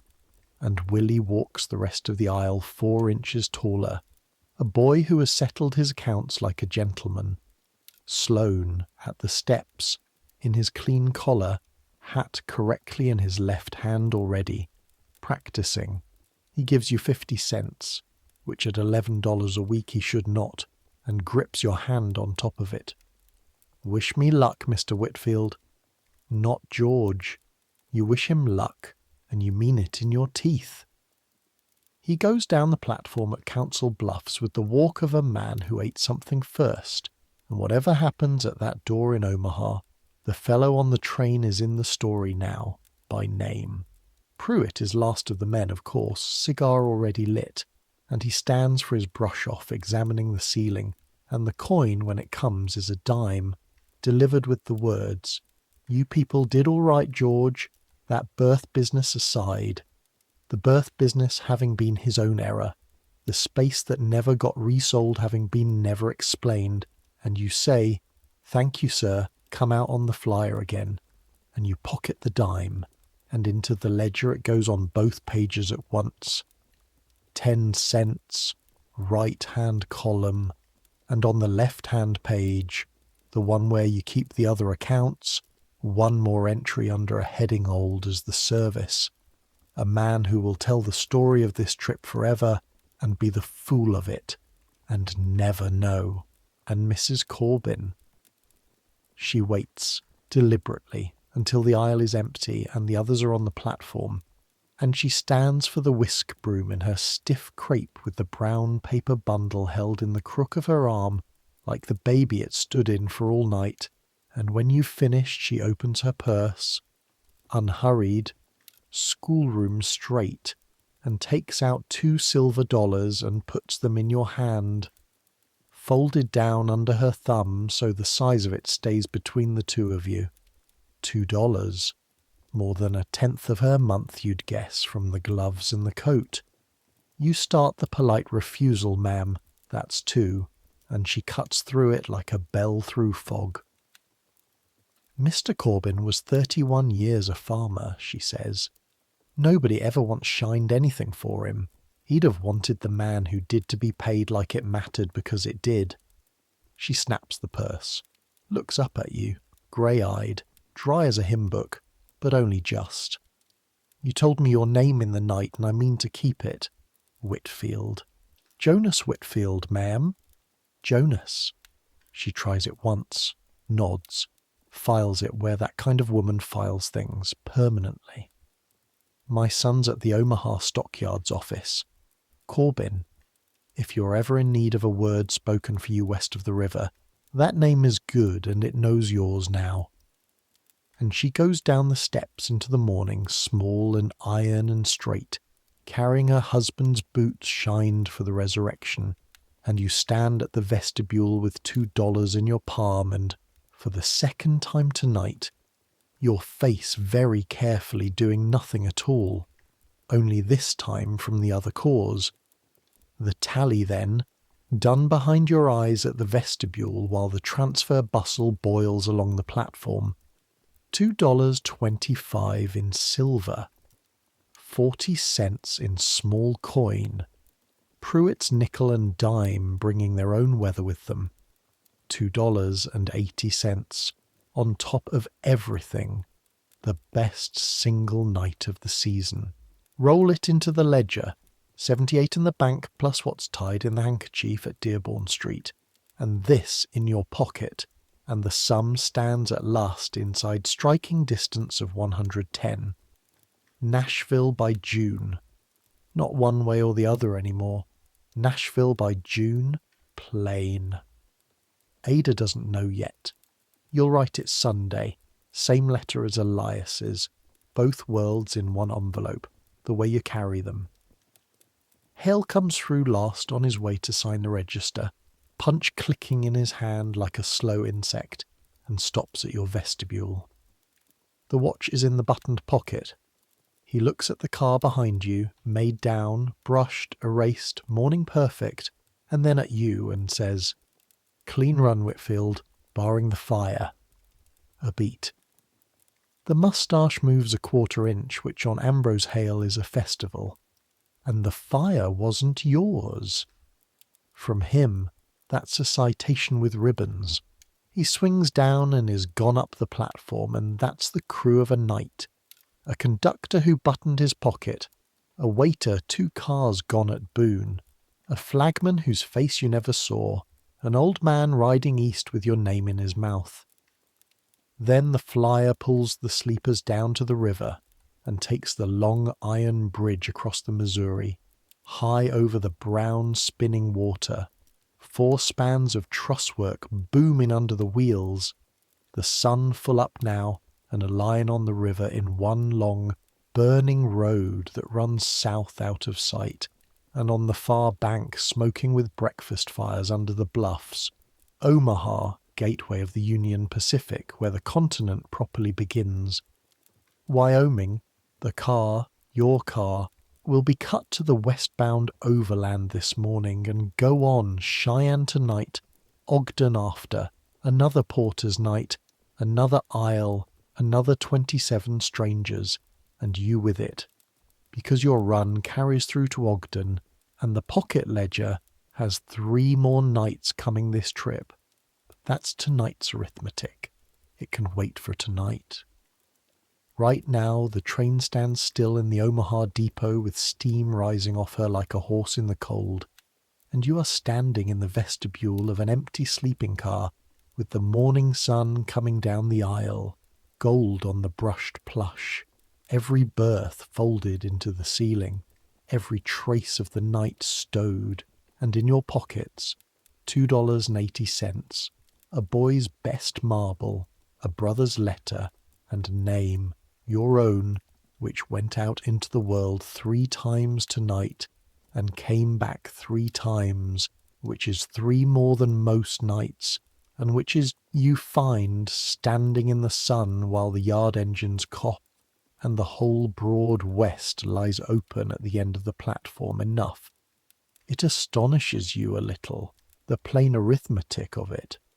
A man can be robbed of sleep, wage, title, and name itself, 9 hours together, and stand in the morning holding a marble and call the ledger square. But that's the secret they never priced. The one Louis Green tried to hand you at Boone. They bought the coat. The coat is folded on the hook by the smoker door, brushed for tonight. What the coat's got in it is walking down the platform into the sunshine to find a cup of coffee it doesn't have to make. The coffee is at a lunch counter at the end of the Omaha depot, 5 cents, in a thick white mug that stays put when you set it down, which after a night of everything swaying is a luxury the Pullman Company has never thought to advertise. You drink it slowly, standing out of old habit, though there are stools. Around you the depot roars with the morning transfer, the whole westbound world changing trains, emigrants with bedding rolls, land agents, soldiers headed up to the forts, a missionary arguing about a trunk, 2 Danish families counting children in Danish, and out past the yard throat, strings of cars standing ready, stock cars and emigrant cars and silk-varnished sleepers, the whole vocabulary of the country lined up on iron. Ollie's crew went east at Boone with the diner, so it'll be Sunday, over his landlady's fried chicken on Dearborn Street, before he gets the night out of you, and he'll want all of it, Pruitt and the squirrels and the burned mile, and you'll give him all of it but the watch, which needs a year to turn funny, and the boots, which belong to the vault. Some stories are wages, some are capital. A porter learns the difference or talks himself broke. Behind you, in the yard, they're already servicing Wyoming for tonight. Ice going aboard, linen in sealed paper, a yard man walking the roof to fill the gas.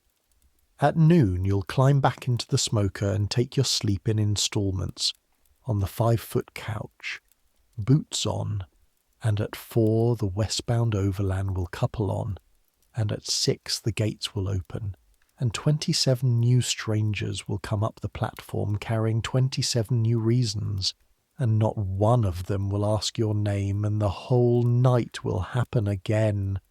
Cheyenne tonight, Ogden tomorrow.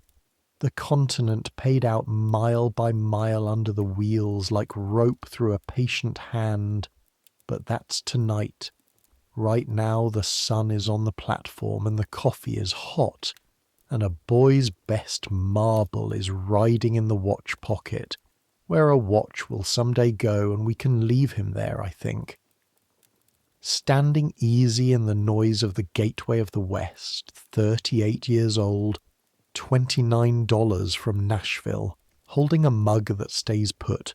Let him stand there. Come back up out of 1890 with me now, slowly, the way you come up out of deep water when there's no hurry, and let me close the ledger properly, because you know by now that on this channel we always say what became of it all, and we always say which parts are documented and which parts are borrowed. The train was real, and everything it carried came true on schedule, the good and the bad alike. The Pullman Palace Car Company kept growing until its cars ran on 3/4 of the railroad mileage of America, and in 1893 George Pullman's company stood at the World's Fair in Chicago as one of the wonders of the age.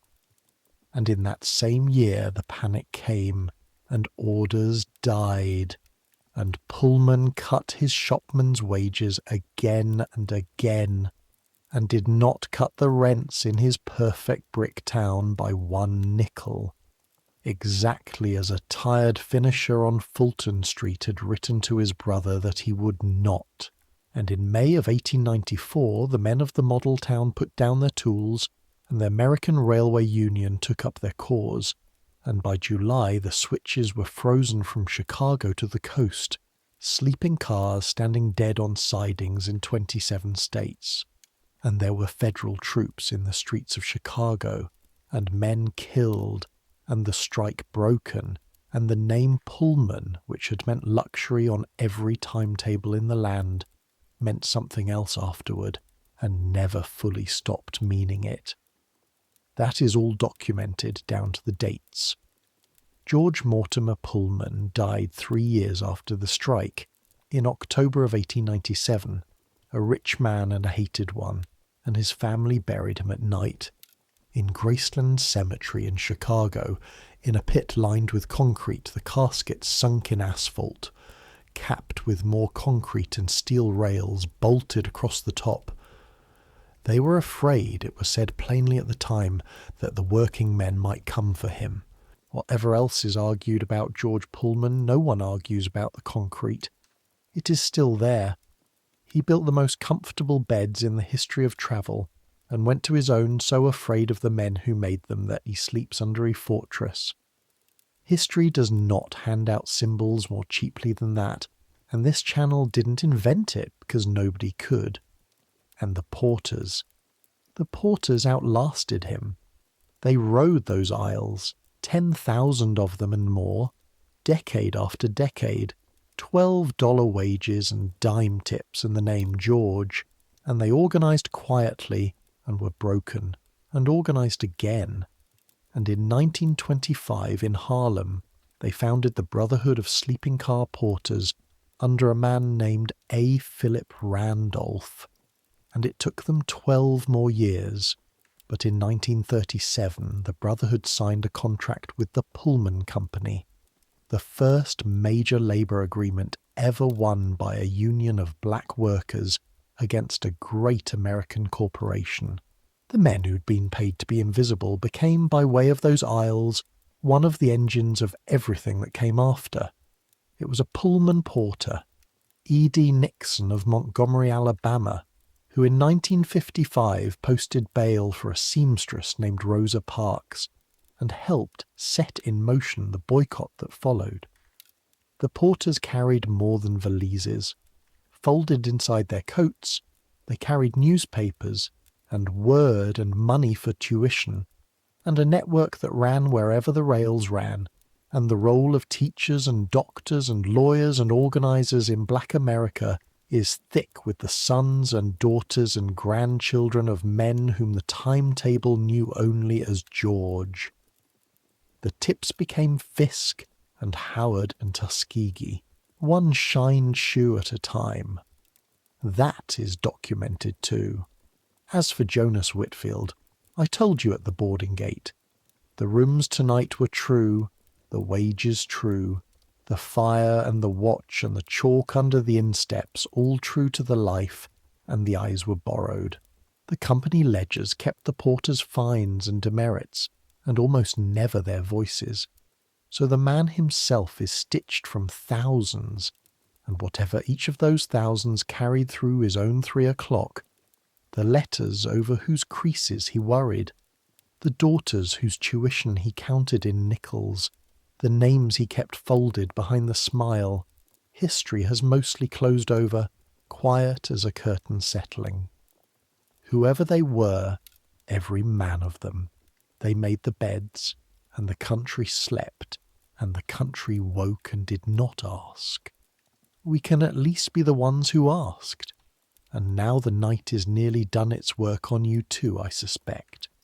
So let's finish the way the car would finish it. Because here is the last thing the Pullman sleeper knew, the thing under all its walnut and gaslight, the thing you've known in your body since you were as small as Willie. That sleep is a matter of trust. Nobody sleeps by deciding to. You sleep when some part of you, older than words, becomes satisfied that the watch is kept. That's all a sleeping car ever was. 70 feet of engineered trust, a lit room rushing through enormous dark, and every passenger behind every green curtain resting on the same unexamined faith. That someone steady is awake in the corridor, that the lamps are trimmed, that the stops will be soft, that the morning will arrive on schedule and someone will have shined the shoes. Tonight, wherever you're lying, you're behind the curtain. The berth is made down, the linen is fresh, the corners squared, your shoes are seen to. The night outside your window is large, it's true, the night is always large, but the watch is kept, it has always been kept. by more hands than you'll ever know the names of, and none of it needs you now. The car rides smooth on a good roadbed. The slack is out of the couplers. There's nothing left in the aisle but the small blue lamps. You're warm enough. You're tired enough. You're safe enough. You have a bed and a blanket and a door the night can't come through, and that's more than most of the world had in 1890, and it's enough. It's enough. It's enough. Let the wheels have your thinking now. Let every worry you carried aboard tonight go the way of luggage, checked through, out of your hands, riding somewhere behind you in the dark where you can't reach it till morning, which is the only place worry ever does any good. Let the last of the day fold flat and swing up into the ceiling, the way the beds went up, gone as if it never was. Let the corridor of your mind go green and soft and buttoned, one lamp, then the next lamp, then the next, turned down to blue. Tomorrow there'll be arithmetic again. Tomorrow there'll be bells and errands and names to answer to, and a world that mostly doesn't ask yours. Tomorrow. But that's tomorrow, and tomorrow is a station far up the line, out past Fremont somewhere, out past the dark farms with their one lit window, and this train doesn't get there for hours, and nothing you can do from this berth will bring it 1 minute sooner. Right now there's just this, the same rocking that put Willie under with a marble in his fist, the same long whistle crossing somebody's sleeping land, fading the way it has always faded. The same night the porter stood in, out on the ballast under all those stars, and found bigger than fear and worth the seeing. The same as last night. The same as 100 years ago. The same as all the nights stretching out ahead of you, each one with its watchers, each one crossed safely by more sleepers than the newspapers will ever mention. Centuries will pass, the Overland Flyer will vanish from the timetables, and the timetables themselves will vanish. The great green cars with their gold leaf names will go to museums and to bonfires, the water tanks will fall, the prairie will forget where it burned, and the very last Pullman sleeper will be cut from the very last train, and the men who made down the berths will be photographs, and then names on a monument, and then a story a voice tells you in the dark. But people will still lie down at night inside a world too big for them, still pull a curtain against the enormity, still trust, without ever framing the thought that somebody steady is awake in the corridor, keeping the hours, holding the lamp. Some things don't change. The night is one of them. The keeping of the watch is another, so let it come. Let sleep take you the way it took 27 strangers crossing Iowa in the autumn of 1890, one behind another behind their green wool curtains, bankers and widows and boys with marbles, all of them carried, all of them kept. Let the lamps go down to blue. Let the wheels say the one long word they say all night, the word with no beginning, and let it stop meaning anything. Let your hands rest, they've done their work. Let the ledger close, it balances. Near enough, and near enough is enough tonight. Let your breathing find the rhythm the wheels keep, that long unhurried count that carried the mail and the marble and the widow's boots across 488 miles of dark and never once lost the beat. In, and the rail joints pass.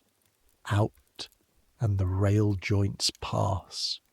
Somewhere far up the line an operator you'll never meet leans to his sounder and reports a train on time, all well, and somewhere behind you a depot lamp swings once and goes still, and the towns go by slower now and slower, Ames and Boone, and the high bridge humming its deeper note over the river, and you don't need to count them anymore. The counting was only ever to prove the night was moving. The night is moving. It's carrying you with it, the way it carried all of them, and it doesn't need your help. Think, if you want one last thing to hold, of the lit farmhouse window far out on the prairie, the one the porter saw from the vestibule glass, the match flame at the bottom of the well of the dark. Somebody awake so somebody else can sleep. That's the whole story you heard tonight, told Small. It was true in one kitchen in Iowa in 1890, and it was true the length of the train, and it's true tonight, this very night, in more rooms than anyone will ever count, and one of them, in whatever way, is yours. You've been the sleeper some nights, and the lamp some nights. Tonight you get to be the sleeper. Take the turn. It's yours. It was paid for, long ago, in nickels and dimes and hours you never saw. The berth is made. The watch is kept. The morning will find you on time. Heavy now. Heavier. The good heaviness. The kind that means the body has decided and is only waiting for you to stop attending. The lamps are blue. The aisle is empty. The curtains are buttoned the whole length of the car, and behind every one of them, breathing easy, somebody who trusted the night and was right to. Sleep now, the way the whole country slept, decade after decade, rocking westward through the dark in the best beds ever hung between two wheels, while a man whose name you now know stood quiet in the aisle, chalk in his pocket, marble in his watch pocket, keeping the night for everyone. Good night.